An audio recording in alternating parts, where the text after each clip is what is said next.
ప్రార్థన.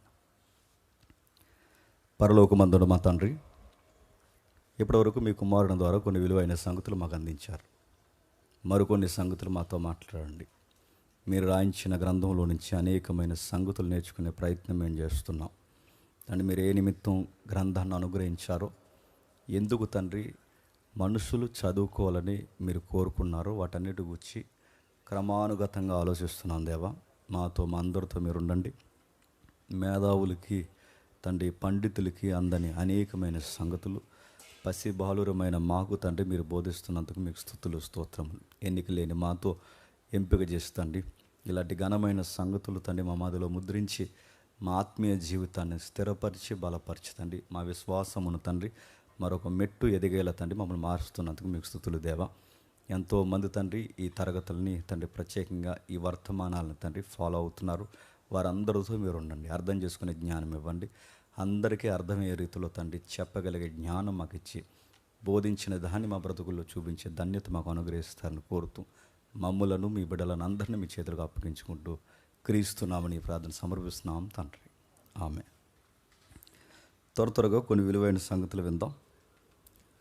ఎంతమంది కొన్ని వారాలుగా బైబిల్ జాగ్రఫీని ఫాలో అవుతుందని నాకు తెలియదు, కానీ ఒకవేళ ఎవరైనా ఈరోజు కొత్తగా వచ్చి ఉంటే మీ అందరి కోసం జస్ట్ అవుట్లైన్స్ చెప్తాను, వినండి. కొన్ని వారాలుగా బైబిల్ గురించి తెలుసుకునే ప్రయత్నం మనం చేస్తున్నాం. మనం పెట్టుకున్న టైటిల్ మనకు తెలుసు, బైబిల్ జియోగ్రఫీ, బైబిల్ జాగ్రఫీ. వీటిని గురించి మనం మాట్లాడుకోవడానికి ముఖ్యమైన కారణం ఏంటంటే, అసలు బైబిల్ అంటే ఏంటి, బైబిల్లో వాడబడిన పదాలు ఎందుకు అలాంటి పదాలు వాడారు, బైబిల్లో వాడిన కొన్ని పదాలు అర్థం చేసుకోకపోతే దేవుడితో మనం కనెక్ట్ అవ్వడం చాలా కష్టం అవుద్ది అనడానికి కొన్ని పదాలు ఎందుకు వాళ్ళు వాడారు, వారు వాడిన పదాలు ఎక్కువ జాగ్రఫికల్ వర్డ్స్ వాడారు వాళ్ళు, అందుకు మనం దాన్ని స్టడీ చేస్తున్నాం. వారు కొండలను గుచ్చి, మెట్టలను గుచ్చి, అరణ్యాలను గుచ్చి, సముద్రాలను గుచ్చి, నదులను గుచ్చి, పక్షులను గుచ్చి, జంతువులను గుచ్చి, మనుషుల యొక్క వస్త్రధారణ గుచ్చి, తిండిని గుచ్చి ఎన్నో విషయాల ప్రస్తావన జరిగింది. వాటితో పోలుస్తూ బైబిల్ వాక్యాలు రాశారు.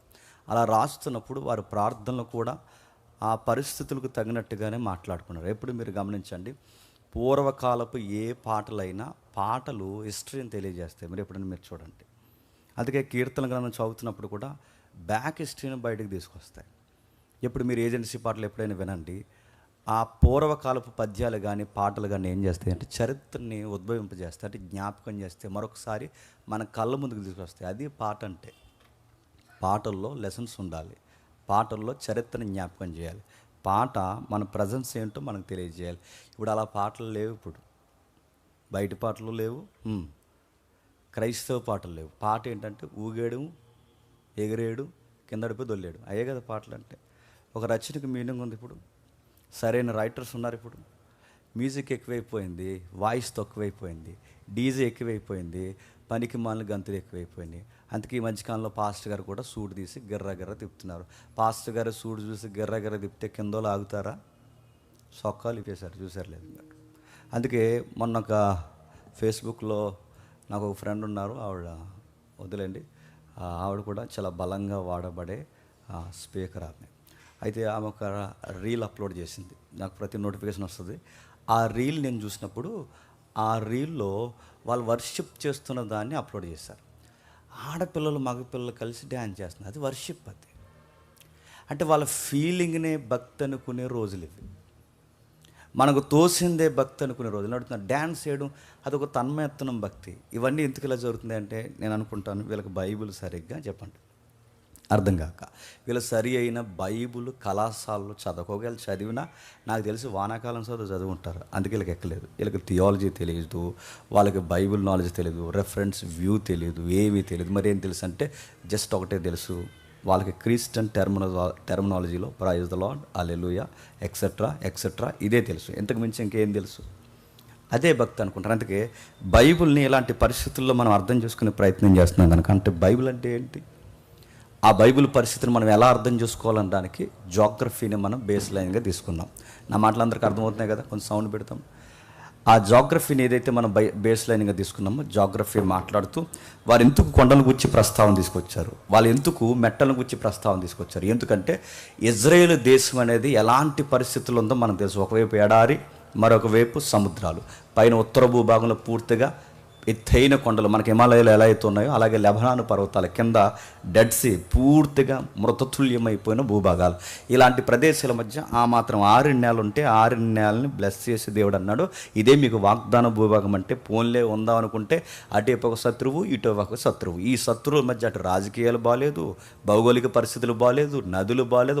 ఉండక దేశం మధ్యలో నుంచి ఒక నది బయలుదేరి వెళ్తుంటే ఆ నదిలో వాటర్ ఏదన్నా బయటికి తీసి పంట పొలాలకు వాడుకుందాం అనుకుంటే అది చాలా లోతైన నది, అది బయటికి తీసే టెక్నాలజీ ఆ రోజుల్లో లేదు. పైగా ఆ నీరు పారేది కూడా చాలా లోతుగా ఉండడం వల్ల దాన్ని అక్కడికి దిగి ఉపయోగించుకోవడమే తప్ప పంట పొలాలకు ఎక్కించేంత టెక్నాలజీ ఆ రోజుల్లో లేదంటే ఒక్క మాటలో చెప్పాలంటే ఆ దేశం మనం అనుకున్నంత సౌకర్యవంతమైన నేల కాదు, రాళ్ళు రప్పలు పనికిరాని సౌడు నేల. అలాంటి భూభాగంలో దేవుడు ఈ రోజుకి ఇజ్రాయెల్ దేశానికి వండర్స్ సృష్టిస్తున్నాడు. అంటే పనికిరాని భూభాగాన్ని దేవుడు పనికొచ్చే పాత్రగా మార్చాడు. అక్కడి నుంచి స్టార్ట్ అయింది. అలా జాగ్రఫికల్గా ఆలోచిస్తున్న మనం ఈ నైసర్గిక స్వరూపంలో అంటే ఈ భౌగోళిక పరిస్థితుల్లో బైబిల్ రాయబడింది. ఆ రాయబడిన బైబిల్ ఏంటి అన్నది మళ్ళీ మనం లింక్ పట్టుకుని ఆ రాయబడిన బైబిల్ ఏంటని మనం ప్రారంభించినప్పుడు లాస్ట్ వీక్ మనం చూసాము అసలు ఆది కాండం అంటే ఏంటి. ఆది కాండంలో మొదటి అధ్యాయం ఎలా స్టార్ట్ అయింది, 2వ అధ్యాయంలో ఏం జరిగింది, 3వ అధ్యాయంలో ఏం జరిగింది, 4వ అధ్యాయంలో ఏం జరిగింది, 5వ అధ్యాయంలో ఏం జరిగింది, 6వ అధ్యాయం ఏం జరిగింది, 11వ అధ్యాయం ఏం జరిగిందని మోసే కాలం వరకు వచ్చాం. దీన్ని overall view of Bible study అంటారు. అంటే ఒక లుక్ వేస్తున్నాం దాన్ని. మీకు ఇంకా బాగా అర్థం కావాలంటే ఇప్పుడు ఎవరికి ఒక ఎగ్జాంపుల్ చెప్పాను, అది మీకు చెప్తామండి. అప్పుడప్పుడు గెద్ద స్పేస్లో తిరుగుతుంది, ఇలా మీరు చూస్తారు. అది ఇలా స్పేస్లో తిరుగుతున్నప్పుడు అది కింద ఉంటే కింద ఎన్ని ఇళ్ళు ఉన్నాయి, ఎంత ఆహారం ఉందో దానికి తెలియదు. అది స్పేస్లోకి వెళ్ళింది అనుకోండి, మొత్తం ఏరియా అంతా కవర్ చేస్తుంది. దాన్నే ఓవరాల్ వ్యూ అంటారు. అంటే బైబిల్ని ఎలా చూడట్లేదు, ఇప్పుడు మనం గెద్ద మాదిరి పైకి వెళ్ళి అసలు ఏంటి బైబిల్ అని చూస్తున్నాం. అది ఓవరాల్ వ్యూ అంటే. అక్కడి నుంచి ఒక లుక్ వేస్తే అక్కడి నుంచి అబ్రహాం కనబడతాడు, మోసే కనబడతాడు, భక్తులు కనబడతారు, వీళ్ళందరూ కనబడతారు. వీళ్ళన్నిటిలో ఈ నైసర్గిక స్వరూపాన్ని చూస్తున్నాం మనం. బైబిల్ ఓవరాల్ వ్యూలో నీ లైఫ్ ఏంటో ఈరోజు కూడా కనబడుతుంది. అది మన బైబిల్ చూసే పద్ధతి. అందుకే ఇప్పుడు జాగ్రఫీ చూస్తూ వచ్చి అసలు ఏంటి బైబిల్ అంటే అనే కథలోనికి వచ్చాం.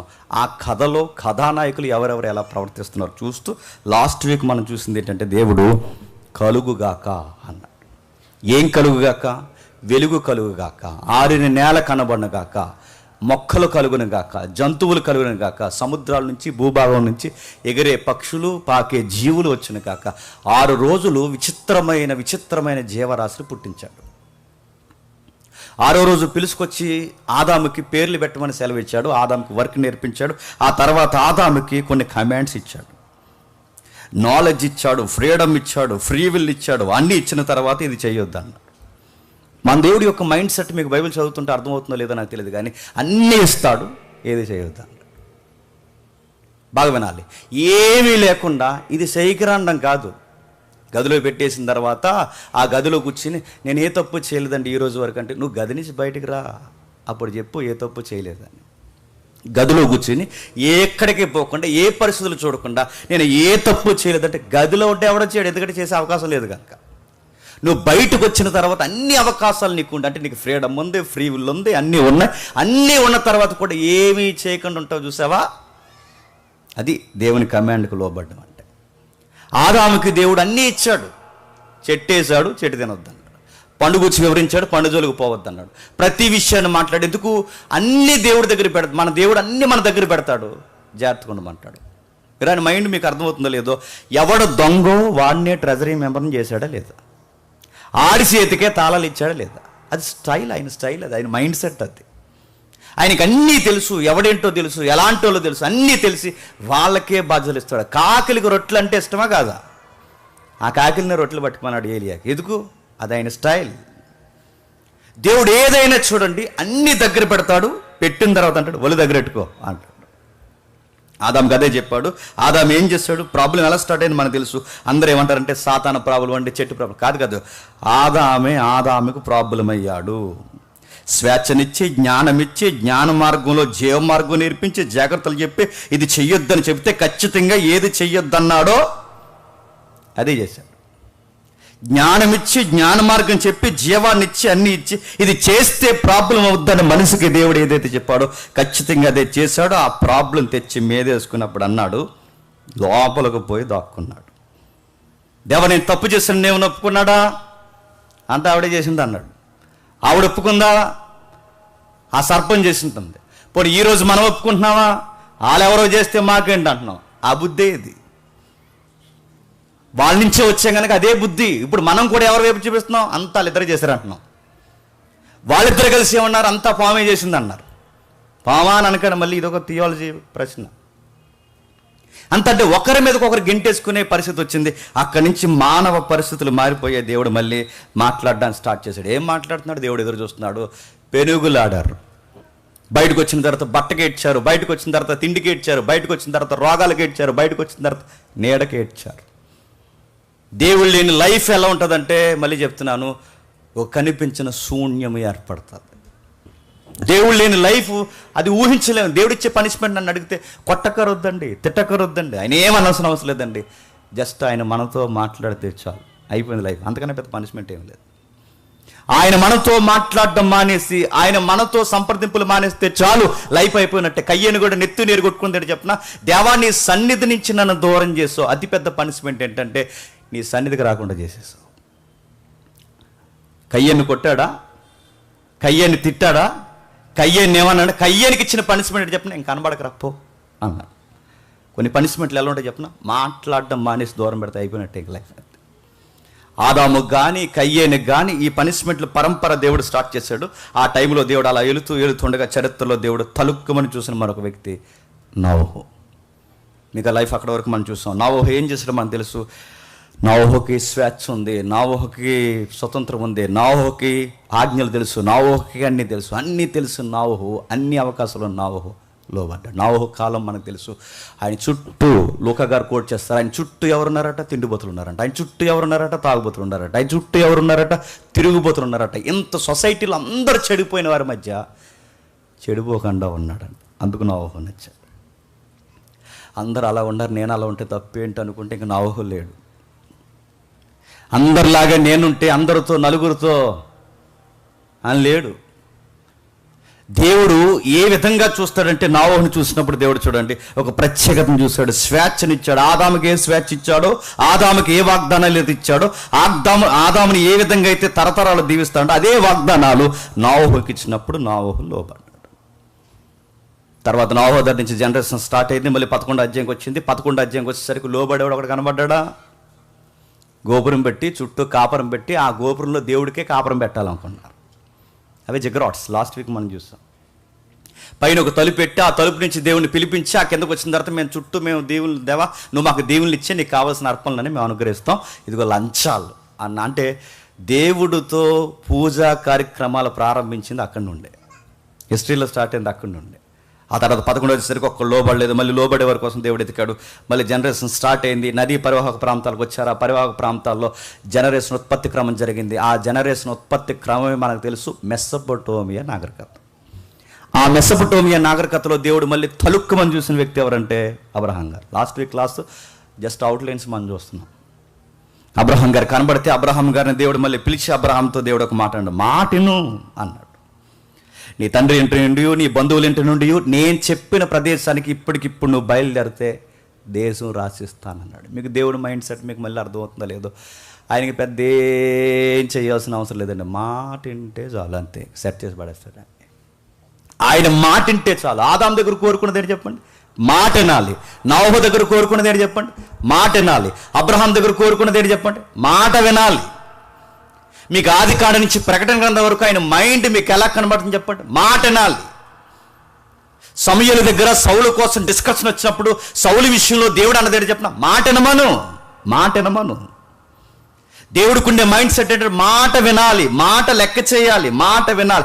ఆయన మాట వింటే చాలు, భుజాల మీద పెట్టుకుని ఊరేగించేస్తాడు ఆయన. అది దేవుని యొక్క ఆలోచన విధానం. ఆదికాండ నుంచి ఆయన సున్నితమైన మనసు అదే మనకు కనబడుతుంది. ఏ విగ్రహాల మధ్య ఏ మూఢనమ్మకాల మధ్య అబ్రహాం జీవిస్తున్నాడు, అదే విగ్రహాల మధ్య మూఢనమ్మకాల మీద బతుకుతున్నాడు. అక్కడి నుంచి దేవుడు అబ్రహాంను పిలిచి బయటకు అన్నాడు, మీ తండ్రి సూర్య చంద్ర నక్షత్రాలని మీ తండ్రులు పూజిస్తారుగా, నది ఆవల ఎవరైతే మీ పితరులు ఉన్నారో వాటన్నిటినీ పూజిస్తారుగా, అదే నక్షత్రాలను చూపించి నేను చెప్తున్నాను, ఆ నక్షత్రాలంత సంతానాన్ని నీకు ఇస్తాను అబ్రహాం, నమ్మే అన్నాడు. అంతే. సముద్రం నిలబడి సముద్రం నుంచి ఉద్భవిస్తున్న సూర్యుడిని మీ పితరులు నమ్ముతారుగా, నిలబడిన ఇసుకను బట్టి నేను చెప్తాను, ఇసుక రేణువులంత విస్తారమైన సంతానం నీకు ఇస్తాను. అబ్రహాం నమ్మే అన్నాడు. నమ్ము అంటే ఒకటి ఆయన మాట నమ్మాలి, రెండు ఆయన మాట వినాలి. ఆయన మాట నమ్మాలి, ఆయన మాట వినాలి. ఆ తర్వాత మనకి ఏం తెలుసు జరిగిందో మనకు తెలుసు. వాగ్దాన పుత్రుని ఇచ్చాడు. ఆ వాగ్దాన పుత్రుడు ఎవరో తెలుసు మనకి, ఇస్సాకు. ఆ వాగ్దాన పుత్రుని ఇచ్చిన తర్వాత ఏం జరిగిందో మనకు తెలుసు, చరిత్ర తెలుసు. మళ్ళీ ఆయన ట్విన్స్ పుట్టారు. ఆ ట్విన్స్లో మనకు కావాల్సిన యాక్టివ్ మెంబర్ మన కథానాయకుడు యాకోబు గారు కనబడిన తర్వాత యాకోబు గారి స్టైల్ మనకు తెలుసు. క్షమించండి, ఇతరులు కనబడుతున్న యాకోబు గారు మన స్టైల్ మనకు తెలుసు. సగ జీవితం ఆడుతూ పాడుతూ గడిపేశాడు, సగ జీవితం ఆధ్యాత్మికంగా పూర్తిగా మారిపోయాడు. జీవితంలో తుంటె ఎముక ఎర్రగొట్టుచున్న తర్వాత లైఫ్ పర్పస్ ఏంటో బాగా అర్థమైంది ఆయనకి. 14 సంవత్సరాలు అలా తిరిగి, కొన్ని సంవత్సరాలు ఇలా తిరిగి, సంపాదన అని, లవ్ అని, అదని ఇదని ఎక్సెట్రా అలా ఇలా పరిగెట్టిన తర్వాత దేవుడు చెప్పాల్సిన పాఠం చెప్పి నది ఒడ్డున నిలబెట్టి తుంటి ఎముక ఎర్రగొడితే అప్పుడు అర్థమైంది, సంపాదన కాదు జీవితం అంటే, భార్యలు కాదు జీవితం అంటే, పిల్లలు కాదు జీవితం అంటే, పోగేసుకోవడం కాదు జీవితం అంటే. ఇప్పుడు నాకు అర్థమైంది, నీ మాటని నీకు లోపడ్డమే జీవితం అంటే నాకు అర్థమైంది. నువ్వు లేకుండా నేను జీవించలేను అని కాళ్ళు చేతులు పట్టుకుని ఆకుబేట్ చేశాడు. మీకు అర్థమవుతుందో లేదో దేవుని మైండ్. మనుషులు ఆయన మాట వినాలి అంతే. ఆయన చెప్పింది వినాలి. ఆయన చెప్పింది వింటే ఆయన ఎంత ఎత్తుకైనా తీసుకెళ్తాడు. యాకోబు మాట విన్నాడు. యాకోబుకు మళ్ళీ దేవుడు వాగ్దాన పుత్రులను ఇచ్చినట్టు 12 మంది పిల్లల్ని ఇచ్చాడు. ఆ 12 మంది పిల్లల్లో మళ్ళీ మనకు కావాల్సిన కథానాయకుడు యోసేపు. ఆ యోసేపు గారు బయటకు వచ్చిన తర్వాత మనకు తెలుసు, సొంత అన్నీలాన్ని చూసి ఏడ్చారు, సొక్క వేసుకుంటే ఏడ్చారు, కళ్ళగంటే ఏడ్చారు, చూసి ఏడ్చారు, కూర్చుంటే ఏడ్చారు, నడిస్తే ఏడ్చారు. అతను భక్తిగా వాళ్ళకన్నా ఉన్నంతగా ఏడ్చారు, వాళ్ళకన్నా ఉన్నతమైన స్థితిలో ఉన్నంతగా ఏడ్చారు. ఆ ఏడ్చి ఏం చేస్తారు, తీసుకెళ్ళి గోతులో పడేశారు. ఆ గోతులో పడేసిన దేవుడు తీసుకెళ్ళి ఆఫీస్ ఇంట్లో పడేశారు. ఆఫీస్ ఇంట్లో పెడితే ఆయన మీద ఒక కేసు వేసి లోపలాడేశారు. ఆ లోపల పడేసి ఏం జరిగింది తెలుసు, అప్పటి వరకు ఆయన కళ్ళు వచ్చి అక్కడి నుంచి ఆయన కళ్ళు రావడం ఆగిపోయి పక్కోడి కళ్ళు వచ్చి, ఆ పక్కోడి కళ్ళకి ఈయన భావం చెప్తే ఆ కళలో భావం పొందుకున్న 2 సంవత్సరాల తర్వాత మళ్ళీ రాజుగారి దగ్గరికి పోయి, అయ్యా మీకు విషయం చెప్పాలి, కళల భావం కరెక్ట్గా చెప్పాడు ఒకడు ఉన్నాడు, అతగాడైతే నీకు కరెక్ట్గా చెప్తాడని ఐగుప్తి రాజుకి కళల భావం చెప్పే ఒక ఆయన ఉన్నాడని రెఫరెన్స్గా యోసేపుని చూపించినప్పుడు వెళ్ళి ఇంకా అర్జెంట్గా తీసుకురండి అన్నప్పుడు తీసుకొచ్చారు. ఎందుకు, అప్పటికే యోసేపు కాకుండా ఎవడో ఒకరిని చెప్పమంటే ఆ మల్లెపూలు కూడా మీకు చెప్పానుగా. నాకు రాత్రి మల్లెపూలు కళ్ళకి వచ్చాయంటే, మల్లెపూలు అంటే ఏమనుకుంటున్నావు, మల్లెపూలు అని చెప్తారు మనకి. ఏదో ఒకటి మల్లెపూలు అంటే ఒకటి శవం మీద జల్లేవా లేకపోతే పెళ్ళికి వేసేవా ఏం చెప్పాడు, ఏది తొత్త చెప్పేస్తాడు మనకి. ఆడు 3 బాగుంటే పెళ్ళి అంటాడు, ఆడు 3 బాగోకపోతే సావు అంటాడు మనకి. ఇలాంటి భావాలు చెప్తారు. అందుకే ఇలా చెప్పేది వాళ్ళు కాదు, కరెక్ట్గా ఉన్నట్టుగా పక్కా జరిగే చెప్పాలి. కాబట్టి యోసేపుని పిలిపించారు, మంచి విషయాన్ని వివరించిన మొదలెట్టాడు. ఆ తర్వాత మనకి ఏం జరిగిందో తెలుసు. ఆయన సింహాసనం మీద కూర్చున్నాడు, మాసిపోయిన గడ్డాలు, మాసిపోయిన వస్త్రాలు వేసుకుని, అటు ఇటు సిగ్గుమాల మొఖాలు పెట్టుకుని, ఏ ప్రపంచానికి కరువు వస్తుంది అన్నాడో ఆ ప్రపంచ దేశాల్లో ఒక దేశమైన వాగ్దాన భూభాగానికి కూడా కరువు వచ్చింది. ఆ కరువు వచ్చినప్పుడు యాకోబు గారు ఏమన్నారంటే, మీ మొక్కలు నేను చూడు, నా మొక్కలు మీరు చూసి అన్నం లేకుండా ఇక్కడ చచ్చిపోయే కన్నా ఐగుప్తికి పోయి ఆహారం తింటారని మిగిలిన 11 మంది యోసేపు అన్నలకు చెప్తే అప్పుడు తట్టపుట్ట సర్దుకుని ఆహారం కొరకు ఐగుప్తికి వస్తే సరిగ్గా మొక్కల్ని యోసేపు గుర్తుపట్టాడు. ఎందుకు గుర్తుపెట్టాడు, అవి మర్చిపోయే మొక్కలు కాదు, అవి దెబ్బ కొట్టిన మొక్కలు కదా. కొన్ని మొక్కలు మర్చిపోతాం లైఫ్లో, కళ్ళలోకి వచ్చే తరాలు. అవి మర్చిపోయే మొక్కలు కాదు, ఖచ్చితంగా వచ్చారు. ఆ వచ్చిన తర్వాత చూశారు, వీళ్ళు చూడలేకపోయారు. ఎందుకంటే ఇప్పుడు ఆయన స్టైల్ మారింది, వెయిట్ మారింది, ఆయన అధికారం అంతా మారిపోయింది. ఇప్పుడు ఆయన చూస్తుంటే గుర్తుపట్టలేకపోయారు. ఎందుకంటే ఏజ్లో కూడా పెరిగాడు, అన్ని విధాలుగా పెరిగాడు. అందులోని ఈజిప్ట్లో మనకు తెలుసు, ఫ్యాషన్కి పెట్టిందే కోర్సు, ఎవరు చెప్పండి, పెట్టిందే పేరు ఈజిప్ట్. అందుకే పూర్తిగా కిరీటాలు ఉన్నాయి, ఉంగరాలు ఉన్నాయి, రకరకాలు ఉన్నాయి. నాకు తెలిసి అసలు ఎక్స్పెక్ట్ చేయలేదు. తర్వాత వాళ్ళకి అర్థమైంది. చిన్న గేమ్ ఆడాడు, గేమ్ ఆడి వాళ్ళకి ఒక పాఠం నేర్పించాడు. ఎందుకు గేమ్ ఆడాడు, వాళ్ళు చేసిన తప్పేంటో వాళ్ళకి అర్థం అవ్వాలని ఒక గేమ్ ఆడాడు. తప్పేంటో చెప్పకపోతే ఎప్పటికీ తప్పు కాదు. అందుకే ఆ తప్పు ఏంటో చూపించారు. ఆ తప్పేంటో చిన్న గేమ్ ఆడి అడ్డంగా విరికిస్తే అప్పుడు తమ్ముడు అది కదరా ఇది కదరా అని బోర్డు ఎక్స్ప్లెయిన్ చేస్తే ఇంకా నాకేం వివరణివ్వద్దు.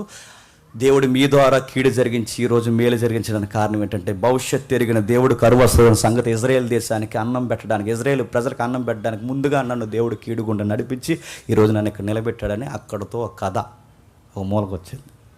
అంత బాగుంది. యోసేపు ఉన్నంతకాలం 3 పువ్వులు 6 కాయలు 3 పువ్వుల ఏదైతేనో మొత్తం మీద జీవితం బాగా నడిచింది. 3 పువ్వులు 6 కాయలు చక్కగా జీవితం నడుస్తుంది, అంత బాగుంది.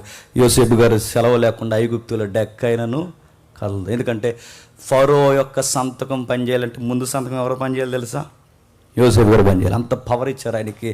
ఆ ఈజిప్ట్ సివిలైజేషన్లో ఆయనకున్న గ్రేట్ పవర్ ఎవరికి లేదు. అందుకే అంత తడుస్తున్న ఆయన ఉన్నప్పుడు ఇజ్రాయేల్ ప్రజల చరిత్ర బాగుంది. ఆయన చనిపోయాడు, అంతకుముందు తండ్రిగా చనిపోయారు. వాళ్ళు చనిపోయిన తర్వాత తన జనరేషన్కి ఒక లెసన్ నేర్పించి వెళ్ళిపోయారు. వాళ్ళు ఏమన్నారంటే, మేము చనిపోయిన తర్వాత ఎక్కడ పడితే అక్కడ కప్పెట్టొద్దు, తీసుకెళ్ళి కానాను భూభాగంలో కప్పెట్టండి. అక్కడ ఎందుకు కప్పెట్టాలంటే ఆ రోజుల్లోనే అప్పటికే వాళ్ళకి పునరుద్ధానాన్ని గురించి చూచాయ అవగాహన వాళ్ళకి ఉంది. అలా వచ్చిన తర్వాత సరిగ్గా అక్కడ 430 సంవత్సరాల చరిత్ర చెప్పండి అలా ఆగిపోయింది. అక్కడ ఆగాం. గుర్తుందా? ముఖ్యాంశాలు మరోసారి గుర్తున్నట్టే. ఇది లాస్ట్ వీక్ మనం మాట్లాడుకున్నది. ఇప్పుడు 400 సంవత్సరాలు. ఆ 400 సంవత్సరాల చరిత్ర తర్వాత ఏం జరిగిందో తెలియడానికి బైబిల్ పట్ల మరింత ఆసక్తి పెరగడానికి ఒక రెఫరెన్స్ చూద్దాం. ఒకసారి రోమిలికి రాసిన పత్రిక చూడండి. రోమిలికి రాసిన పత్రిక త్వరగా రోమిలికి రాసిన పత్రిక మొదటి అధ్యాయం 18 వచ్చిన. రోమిలికి రాసిన పత్రిక మొదటి అధ్యాయం 18 వచ్చిన. దుర్నీతి చేత సత్యమును అడ్డగించి మనుషుల యొక్క సమస్త భక్తిహీనత మీదను దుర్నీతి మీదను దేవుని కోపము పరలోకం నుండి బయలుపరచబడుచున్నది. ఎందుకనగా దేవుడి గురించి తెలియ సత్యమైనదేదో అది వారి మధ్య విశదమై ఉన్నది. దేవుడు వారికి అది విశదపరచడు. ఆయన అదృశ్య లక్షణములు అనగా ఆయన నిత్యశక్తియు దేవత్వము జగతుత్పత్తి మొదలుకొని సృష్టింపబడిన వస్తువులను ఆలోచించడం వలన తేటబడుచున్నది. కనుక ఈ సత్యాన్ని అడ్డగించేవారు నిరుత్తులై ఉన్నాడు. ఏం చెప్తున్నాడు అక్కడ? దేవుడు ఈ ప్రపంచానికి తనను తాను పరిచయం చేసేటువంటి దేవుడట. తన లక్షణాలన్నీ ఎక్కడ పెట్టాడట? ప్రకృతిలో పెట్టాడంటే సూర్యుని చూస్తున్నప్పుడు, చంద్రుని చూస్తున్నప్పుడు, వీచే గాలిని చూస్తున్నప్పుడు, నడిచే భూమిని చూస్తున్నప్పుడు, తినే పంటను చూస్తున్నప్పుడు, ఈ ప్రకృతిని చూస్తున్నప్పుడు టప్మని ఎవరు గుర్తు రావాలట? టకాలమని దేవుడు గుర్తు రావాలి. కానీ ఏం గుర్తొచ్చారు చెప్పండి? దేవుడు గుర్తు రాలేదు. ప్రకృతిని చూసి దేవుని గుర్తు చేసుకుని, దేవా దీన్ని నడిపిస్తున్నప్పుడు నువ్వు ఉన్నావని ప్రకృతిని చూసి దేవుణ్ణి మొక్కాల్సిన మనుషులు దేవుణ్ణి మొక్కడం మానేసి దేని మొక్కారు చెప్పండి? వీసే గాలిని మొక్కారు, కాసే సూర్యుని మొక్కారు, నడిసే నేలను మొక్కారు, పారే నదిని మొక్కారు. చివరికి దేన్ని చూసి అయితే నన్ను తెలుసుకుంటారనుకున్నాడో దాన్నే చూసి దాన్నే దేవుడు అన్నారు. అప్పుడు దేవుడు తీసుకునే నిర్ణయమే గుర్తుపెట్టుకోండి. లిటరల్గా వీళ్ళకో బుక్ కావాలి. గుర్తుపెట్టుకోండి, లిటరల్గా వీళ్ళకో బుక్ కావాలంటే దేన్నిస్తే దాన్ని మొక్కుతున్నారు. సూర్యుని ఇచ్చాడు, సూర్యుని మొక్కుతున్నారు. నదులు ఇచ్చాడు, నదులు మొక్కుతున్నారు. భూమిని ఇచ్చాడు, భూమిని మొక్కుతున్నారు. అంటే దేన్నైతే వీళ్ళు చూసి నేను ఉన్నానని తెలుసుకోవాలి. ఇప్పుడు దాన్ని చూసి వీళ్ళు మొక్కడం స్టార్ట్ చేస్తారు. అందుకే మళ్ళీ తన తీసుకున్న రెండవ నిర్ణయం ఏంటంటే, ఇప్పుడు ఒక బుక్ కావాలి. ఆ బుక్కే చెప్పండి బైబిల్ అంటారు వ్యాఖ్యానకర్తలు. అంటే ఒక బుక్ కావాలంటే ఒక పుస్తకాన్ని ఇవ్వాలి. వీళ్ళు ఇది చూసి నేర్చుకుంటే సరిపోదు, కానీ వీళ్ళు ఇది చూసి దాన్ని మొక్కడం స్టార్ట్ చేస్తారు. కనుక ఒక పుస్తకాన్ని ఇవ్వాలనుకోండి. ఆ పుస్తకం పేరే బైబిల్. ఆ బైబిల్ ఏం జరిగిందో జోగ్రఫీ చూస్తున్నాం. ఆ జోగ్రఫీలో చూస్తూ అసలు పాత నిబంధన అంటే ఏంటో చూస్తూ 430 సంవత్సరాలు ఐగుప్తి చరిత్ర దగ్గర ఏం జరిగింది? ఐగుప్తి చరిత్ర కదులుతుంది. బాగా వినండి, కదులుతుంది. ఇప్పుడు 430లో ఏం జరుగుతుందో కదులుతుంది. అంటే అప్పుడు 430 సంవత్సరాలు అక్కడ ఆగిపోయిన ఇజ్రాయెల్ చరిత్ర. అలా ఆగిపోయిన చరిత్ర ఇప్పుడు కదులుతుంది. కదులుతున్నప్పుడు ఏం జరుగుతుంది? ఒక కొత్త చట్టం వచ్చింది. ఆ కొత్త చట్టం ఏంటంటే ఇశ్రాయేలు పురుషులను చంపేయాలి. ఎందుకు ఇశ్రాయేలు పురుషులను చంపేయాలి? వీళ్ళని ఎలాగ వదిలేస్తే ఈ ప్రజలు పెరిగిపోతారు, ఐగుప్తి ప్రజలు తగ్గిపోతారు. రేపు సెన్సస్ తీసిన తర్వాత ఈ ప్రజా సంఖ్య ఎక్కువైతే మన ప్రజా సంఖ్య తక్కువైపోతే ఇప్పుడు తెలియకుండా దేశం ఎవరు అండర్లోకి పోద్ది, ఎవరు టేకప్ చేస్తారు? ఇశ్రాయేల్. మన దేశం వాళ్ళ దేశం అవుద్ది. మన దేశంలో మనం ఊడిగం చేసే బానిసలు అవుతాం. రాజకీయ వ్యవస్థ వాళ్ళ అవుద్ది. ప్రజల చేత ప్రజల్లోంచి ఎంపిక చేయబడిన ప్రజాప్రతినిధులు వాళ్ళలో నుంచే వస్తే రేపొద్దున మన రాజకీయ వ్యవస్థ మారిపోద్దని కుళ్ళి కుతంత్రంతో కోర్ కమిటీ మీటింగ్లు పెట్టుకుని పనికి మన చట్టాలు చేసి ఐగుప్తిలో ఉన్న ఇశ్రాయేల్ యొక్క మగ పిల్లల్ని చంపడం స్టార్ట్ చేశారు. ఆ శిశువుని చంపుతున్న టైంలో సరిగ్గా 430 సంవత్సరాలు శిశువులను చంపుతున్న టైంలో బానిసత్వం పెరిగిపోయింది, విగ్రహాధన పెరిగిపోయింది, కేకలు పెరిగిపోయాయి, ఆకలి కేకలు పెరిగిపోయాయి. సరైన అన్నం కూడా దొరకట్లేదు ఇశ్రాయేల్ దేశానికి. ఇశ్రాయేల్ ప్రజలకి వాళ్ళకి అన్నం పెట్టలేదు, మాంసం పెట్టలేదు, వాళ్ళకి బలమైన ఫుడ్ ఏది ఇవ్వలేదు, రేషన్ కూడా ఇవ్వలేదు. వాళ్ళకి కాయగూరలు ఆకుకూరలు ఎలాంటి పడే తింటదని లేకపోతే మన ప్రత్యేకంగా వాళ్ళ ఐగుప్తి సిటీలో వాళ్ళని ఉండకూడదని ఇశ్రాయేల్ని తీసుకెళ్ళి ఒక ప్రత్యేకమైన ఏరియా పారేశారు. ఆ ఏరియా పేరు మనకు తెలుసు, గోసేన్. మీరు అక్కడ ఉండండి రా అని. మీరు ఊరికి దూరంగా ఉండాలరా, మా ఏరియాకు దూరంగా ఉండాలి, దూరంగా తీసుకెళ్ళి అక్కడ పడేస్తారు. అక్కడ పడేసి వాళ్ళతో ఊడిగించేసి మట్టిటికలు చేయించి మట్టి కార్పించి వాళ్ళతో కట్టడాలు చేయించి ఇటు పిరమిడ్స్ కానీ కన్స్ట్రక్షన్ విషయంలో కానీ గోతులు తవ్వడం కానీ ఒక్కటేంటి ఎన్ని బానిస పనులు చేయించుకోవాలి అన్ని బానిస పనులు చేయించారు. మీరు గూగుల్ని అడగండి, గూగుల్ పిరమిడ్స్ కట్టింది ఇజ్రాయెల్ అని చెప్తుంది, ఏమో అడగండి, దాని బొంద గూగుల్ ఏం చెప్తుంది, బైబిల్ చెప్తుంది. మీరు ఏమని అడగండి, అసలు పిరమిడ్స్ కట్టింది గిజా పిరమిడ్ వెనకాల పనిచేసిన బానిసలు ఎవరని అడగండి, వాళ్ళు చెప్పరు. కానీ బైబిల్ మాత్రం చెప్తుంది. ఏం చెప్తున్నా, ఈ బానిస బతుకుని బతికింది బైబిల్ మాత్రం. ఎందుకంటే మనకు తెలుసు వారు విస్తారముగా కష్టపడ్డారని బైబిల్లో రాయబడింది. ఎంత విస్తారంగా అంటే ఓ పక్క రాజకోట రామసేస్ పట్టణాన్ని కడుతున్నారు, మరో పక్క పిరమిడ్స్ కడుతున్నారు, మరో పక్క ఐగుప్తు యొక్క సివిలైజేషన్ మీరు చూడండి. ఈ రోజుకి వింత, ఎంత వింత అండి. అసలు ఎవర్రా ఇక్కడ వర్క్ చేసిన వర్కర్స్ అన్నప్పుడు ఈ రోజుకి వింతగా ఉంటుంది. ఎంత కష్టపడ్డారు, అంత కష్టపడ్డారు, ఎంత ఏడిపించారు అంత ఏడిపించారు. ఎంత కష్టపడి బలమైన పండులు బండలు మోయించి పనులు చేయిస్తే వీళ్ళకి మంచి ఫుడ్ పెట్టారా? కాస్తంత మాంసం ప్రోటీన్ ఫుడ్ ఎవరు తినాలి చెప్పండి, కష్టపడినాడు తినాలి. ఇంట్లో కూర్చొని ప్రోటీన్ పెడుతుంటే ఏమవుతుంది చెప్పండి, పొట్టొచ్చి పెరిగి చెప్పండి శైలిని పెరిగితే పెరగవా? కష్టాదగిన ప్రోటీన్ ఫుడ్ పెరగాలి, అందాలి. అలా అందకపోతే ఏమవుద్ది? ఫుడ్ విషయంలో అడుగుతున్నాను, కష్టాన్ని తగిన ఫుడ్ తీసుకోవాలి. ఫుడ్ తీసుకోకపోతే ఏమవుద్ది? మంచి ఆహారం తీసుకుంటున్నారు కానీ కష్టం లేదు, ఏమవుద్ది? పెరిగిపోద్ది. కానీ ఐగుప్తులో ఉన్న అధికారులంతా మంచి ఫుడ్ తింటున్నారు, కానీ పనిచేసే వాళ్ళకి మాత్రం కూరగాయలు, ఎల్లుల్లిపాయలు, కీరదోసకాయలు, ఇవే కదా బైబిల్లో లిస్ట్ రాశారు. ఈ కష్టపడి వీళ్ళు ఇలా బాధపడుతున్నప్పుడు ఒకరోజు కేకలేశారు, బాధపడ్డారు. విగ్రహారాధన మధ్య, భయంకరమైన విషయాల మధ్య, బానిస బతుకుల మధ్య మగ్గిపోతున్నప్పుడు దేవా ఏంటి మా పరిస్థితి? అబ్రహాము, ఇస్సాకు, యాకోబులకి మాట ఇచ్చిన దేవా, గోషెన్లో మగ్గిపోతున్న మాకు మరలా స్వతంత్రం ఇస్తావా ఇవ్వా అని అడిగినప్పుడు సరిగ్గా టైంలో వాగ్దానం చేసిన ఆ వాగ్దానాలకి వాగ్దాన పుత్రుడిగా పుట్టిన వారియర్ మోసే, నాయకుడు పుట్టాడు. ఆ పుట్టిన వాడు ఏం చేశాడో మనకు తెలుసు. దేవుడు మోసేను పుట్టించాడు. మోసే అనుకుంటే పుట్టలేదు, మోసేను దేవుడే పుట్టించాడు. అందుకే మోసేను దేవుడు చెక్కుతున్న విధానం చూడండి. ఎక్కడైతే బానిసత్వం పుట్టిందో ఆ బానిసత్వంలోనే మోసేను పుట్టించాడు. ఏ బానిసల మధ్య అయితే నాయకుడు ఉండాలో ఆ బానిసల మధ్య నాయకుడిగా పుట్టాడు. ఏ ఐగుప్తిలో అధికారం ఉండే అధికారం వాళ్ళని తొక్కుతుందో ఆ అధికారంలోనే పెరిగాడు కాదు, పెంచాడు. ఏ బానిసల మధ్య పుట్టించాడో, ఏ అధికారం మధ్య పుట్టించాడో అక్కడే పెరిగాడు, అక్కడే ఉన్నాడు. చివరికి ఏ అరణ్యంలో అయితే 40 సంవత్సరాలు ఇశ్రాయేలు నడిపించాలో మళ్ళీ ఆ అరణ్యం అనుభవం నేర్పించడానికి మళ్ళీ అరణ్యానికి కూడా తీసుకెళ్ళిపోయాడు. ఇది గాడ్స్ ప్లానింగ్ అంటారు దాన్ని. కొన్నిసార్లు మన జీవితాలకు ఎంత కష్టాలు వస్తున్నాయి ఇప్పుడు అర్థమవుదు, కొన్ని సంవత్సరాల తర్వాత అర్థమవుతుంది. కొన్నిసార్లు మన జీవితాల్లోకి ఎన్ని పరిస్థితులు వస్తున్నాయో మనకు అర్థం కాదు, కొన్ని సంవత్సరాల తర్వాత క్లియర్గా అర్థమవుద్దా, ఆ రోజు నాకు అనుభవం లేకపోతే ఈ రోజు ఈ నిర్ణయాలు నేను చెప్పండి తీసుకోలేను. అందుకే ఐగుప్తులో చూడండి, బానిసల మధ్య పుట్టించాడు, గొప్ప అధికారం మధ్య పెంచాడు, అక్కడి నుంచి అరణ్యపు అనుభవాన్ని నేర్పించి అక్కడి నుంచి మళ్ళీ తిప్పి మళ్ళీ మోసేని ఎక్కడ తీసుకొచ్చాడు చెప్పండి, మళ్ళీ ఐగుప్తుకే తీసుకొచ్చాడు. ఐగుప్తిలోనే పుట్టించి ఐగుప్తిలోనే పెంచి ఐగుప్తి కల్చర్ నేర్పించాడు. ఒకవేళ మోసే ఐగుప్తిలో నుంచి అరణ్యానికి వెళ్లకుండా డైరెక్ట్గా, ఐగుప్తి నుంచి అరణ్యానికి వెళ్లకుండా డైరెక్ట్గా అరణ్యానికి డైరెక్ట్గా అప్పటికప్పుడే ఫ్రీడమ్ ఇచ్చి ఇశ్రాయేలు నడిపిస్తే 40 సంవత్సరాలు నడిపించగలడా? డౌటే. చరిత్ర వేరేలా చదువుకుందో.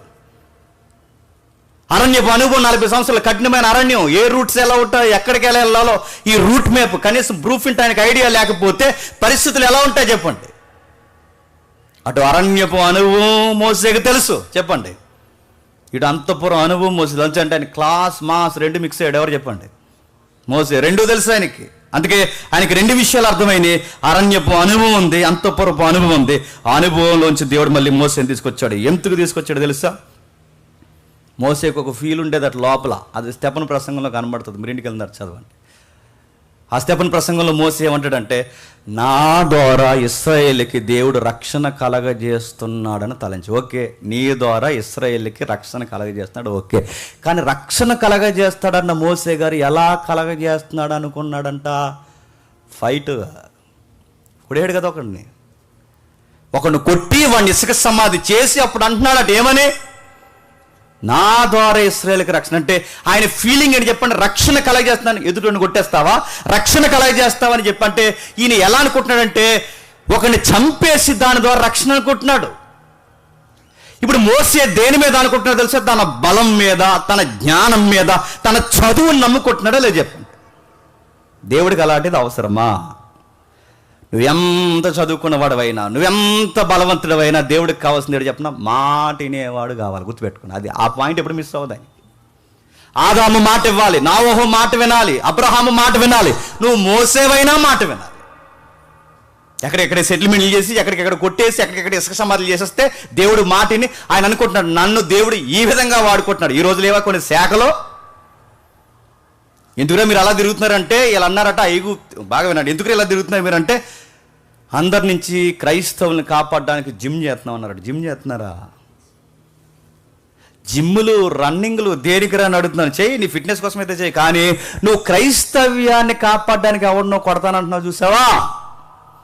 నీలేగా అనుకున్నాడు మోసే. గుర్తుపెట్టుకో, ఆ ఫీల్ పోవాలి, తన చదువుకున్నానన్న ఫీలింగ్ పోవాలి, తన జ్ఞానవంతుడన్న ఫీలింగ్ పోవాలి, ఆయనకి బలం ఉందన్న సంగతి పూర్తిగా చచ్చిపోవాలి. మోసకు ఒక విషయం అర్థమాలి, నా వల్ల ఈ పని అవ్వదు ప్రభు అన్న ఆయన నోట ఆ మాట వచ్చే వరకు 40 సంవత్సరాలు మామగారి ఇంట్లో పెట్టి నలిపేశాడా లేదు? మోసే నోట ఆ మాట రావాలి, నా ద్వారానే మాట కాదు, నా వల్ల అవ్వదు ప్రభు, నువ్వు కలగ చేసుకోకపోతే అనే మాట మోసే అనకపోతే దేవుడు వాడుకుంటాడా? కొంతమంది సంఘుల నుండి బిల్డప్లు ఇస్తారు, మేము లేకపోతే ఎలా? నువ్వు లేకపోతే చాలా బాగా చేస్తాడు. ఏదో బిల్డప్ ఇవ్వకు. నువ్వు లేకపోతే, మేము లేకపోతే, నువ్వు లేకపోతే చేస్తాడా ఆయన? మేము లేకపోతే ఈ కార్యక్రమం చేస్తారు, మేము లేకపోతే చేస్తారు, మేము లేకపోతే నువ్వు లేకపోతే పెడతాం అయ్యా. నువ్వు కాకపోతే ఇంకొకడు, ఎస్తేరు కాకపోతే ఇంకొక ఆమె, మోసే కాకపోతే ఇంకొక ఆయన, నువ్వు కాకపోతే ఇంకొక ఆయన. మోసే దగ్గర దేవుడికి నచ్చిందేడు తెలుసా? గుర్తుపెట్టుకోండి, మోసే దగ్గర దేవుడు నచ్చింది నా ద్వారా, ఓకే నీ ద్వారానే, కానీ నీ బలం ద్వారా కాదు, నీ జ్ఞానం ద్వారా కాదు. దేవుడు మోసేని తీసుకెళ్ళి ఎక్కడ కూర్చోబెట్టాడు తెలుసా? మనం చదువుకుంటే అపోస్తుల కార్యంలో మోసే సకల శాస్త్రాల యందు ప్రావీణ్యానికి, ఎవ్రీ సబ్జెక్ట్ తెలుసు అండి ఆయనకి. ఆయనకి సబ్జెక్ట్ తెలియదన్నాం లేదా, అన్ని సబ్జెక్టులు తెలుసు, అన్నీ తెలుసు, కానీ అంత చదువుకున్న వాడిని దేవుడు ఏ స్థితిలోకి దించాడు తెలుసా? నెత్తోడైపోయే వరకు వాడుకోలేదట. నీ చదువు నీకు పొగరు నేర్పిస్తుందేమో, నత్తోడిని చేస్తాడేమనుకుంటున్నావు. నీ జ్ఞానం నిన్ను పెట్టేలా చేస్తుందేమో, అమాయకం చేస్తాడేమనుకుంటున్నావో. నీ అధికారం నీకు కొమ్ములు చేస్తుందేమో, ఇరుసు కూర్చోబెడతాడేమనుకుంటున్నావు. జీరో చేసుకుంటే కానీ ఆయన వాడుకోడు. మనల్ని మనం తగ్గించుకుంటే కానీ ఆయన వాడుకోడు. బైబిల్ స్టేట్మెంట్ చాలా డైరెక్ట్ స్టేట్మెంట్లు ఉన్నాయి. ఎవడు తనను తాను తగ్గించుకుంటాడో ఆడనే ఇచ్చేస్తాను. నిన్ను నువ్వు ప్లాన్ చేసుకుని నాకన్నా బాగా దేవుడికి ఎవడో ఉపయోగపడతాడు అనుకుంటే దేవుడు అంటాడు నువ్వు ఉపయోగపడవు అబ్బాయి అంటాడు. గుర్తుపెట్టు. నువ్వు చెప్పడం ఏంటి దేవుడి సర్టిఫికేట్? నువ్వివ్వడం ఏంటి దేవుడి సర్టిఫికేట్? దేవుని సంకల్పానికి నీ జ్ఞానం కాదు, నీ చదువు కాదు, ఇవన్నీ కాదు, మాట ఎండం కావాలి. అందుకే మోసేకి నోటి మాంద్యం వచ్చిందట. తన మాటల్లో నేర్పరితనం నేర్పించిన దేవుడే నీ మాటలు కొంచెం పద్ధతిగా ఉండాలని కూడా చెప్పాడట. అప్పుడు అన్నాడు, ప్రభువా నత్తివాడినైనా నన్ను నువ్వు ఎలా వాడుకుంటావు? నా వల్ల ప్రభువా. మా అన్నయ్య బాగా మాట్లాడతాడు అన్నాడు. మా అన్నయ్య ఎవరు? అహరోన్ గారు బాగా మాట్లాడతారు ప్రభు అంటే దేవుడు అన్నాడు, నాకు కావాల్సిన న్యూస్ లీడర్లు కాదు, వారియర్స్ కావాలి, వారియర్స్. పదాలు బాగా మాట్లాడేవాడు కాదు, సంస్కృత పదాలు ఉచ్చరించేవాడు కాదు, డిక్షనరీ నాలెడ్జ్ ఉపయోగించేవాడు కాదు, మాటినేవాడు కావాలి. మోసే నాకు తెలిసి ఎవరిని వాడుకోవాలి రా. చదువు ఎవరికుందో నువ్వు చెప్పాల్సిన అవసరం లేదు, నాకు ఎవరిని వాడుకోవాలి నువ్వు చెప్పాల్సిన అవసరం లేదు. మోసే నాకు తెలుసు, ఎవరిని ఎలా వాడుకోవాలి నాకు తెలుసు. రా మోసే. మీ అన్నయ్యకి అధికారం ఇస్తే ఏం చేస్తాడు చెప్పిన? దోణ చేస్తాడు మీ అన్నయ్య. దోణ్ణి చేయలేదా? 40 రోజులు కనబడకపోతే అన్ఫిట్. మీ అన్నయ్య అన్ఫిట్ ఎందుకు చెప్పిన? మీ అన్నయ్య 40 రోజులు నడిపించలేకపోతే 40 రోజులు. నాకు తెలుసు ఎవడేం చేస్తాడో, ఎవడెలా నడిపిస్తాడో, ఎవడెలా ఉంటాడో నాకు తెలుసు. నేను పిలుస్తున్నానంటే భవిష్యత్తు తిరిగిన దేవుడిని నేను పిలుస్తున్నాను. రా. నత్తోడినైనా, గట్టోడినైనా, సుత్తోడినైనా, కుంటోడినైనా, ఎవరినైనా, ఆరోగ్యమైన, ఆయుసైనా, కీడైనా, మేలైనా, సావైనా, జీవమైనా జరిగించేవాడు నేను. రా. మోసేని తీసుకొచ్చాడు, నిలబెట్టాడు. తప్పక ఒప్పక ఎటు ఏ సమాధానం చెప్పుకోలేక మోసే నిలబడి వస్తున్నాను ప్రభువా అని వచ్చాడు. ఆ వచ్చిన తర్వాత చరిత్ర మళ్ళీ స్టార్ట్ అయింది. ఆ 430 సంవత్సరాల చరిత్ర స్టార్ట్ అయితే ఏం జరిగిందని తెలియజేసి 5 పుస్తకాలు చెప్పండి. పంచగ్రంథాలు అంటారు కదా, పంచగ్రంథాలు. అదే ఆది కాండం నుండి చెప్పండి ద్వితీయోపదేశం. అర్థమవుతుందా? Overall view. మర్చిపోయాను, కరెంట్ పోతుంది కదా.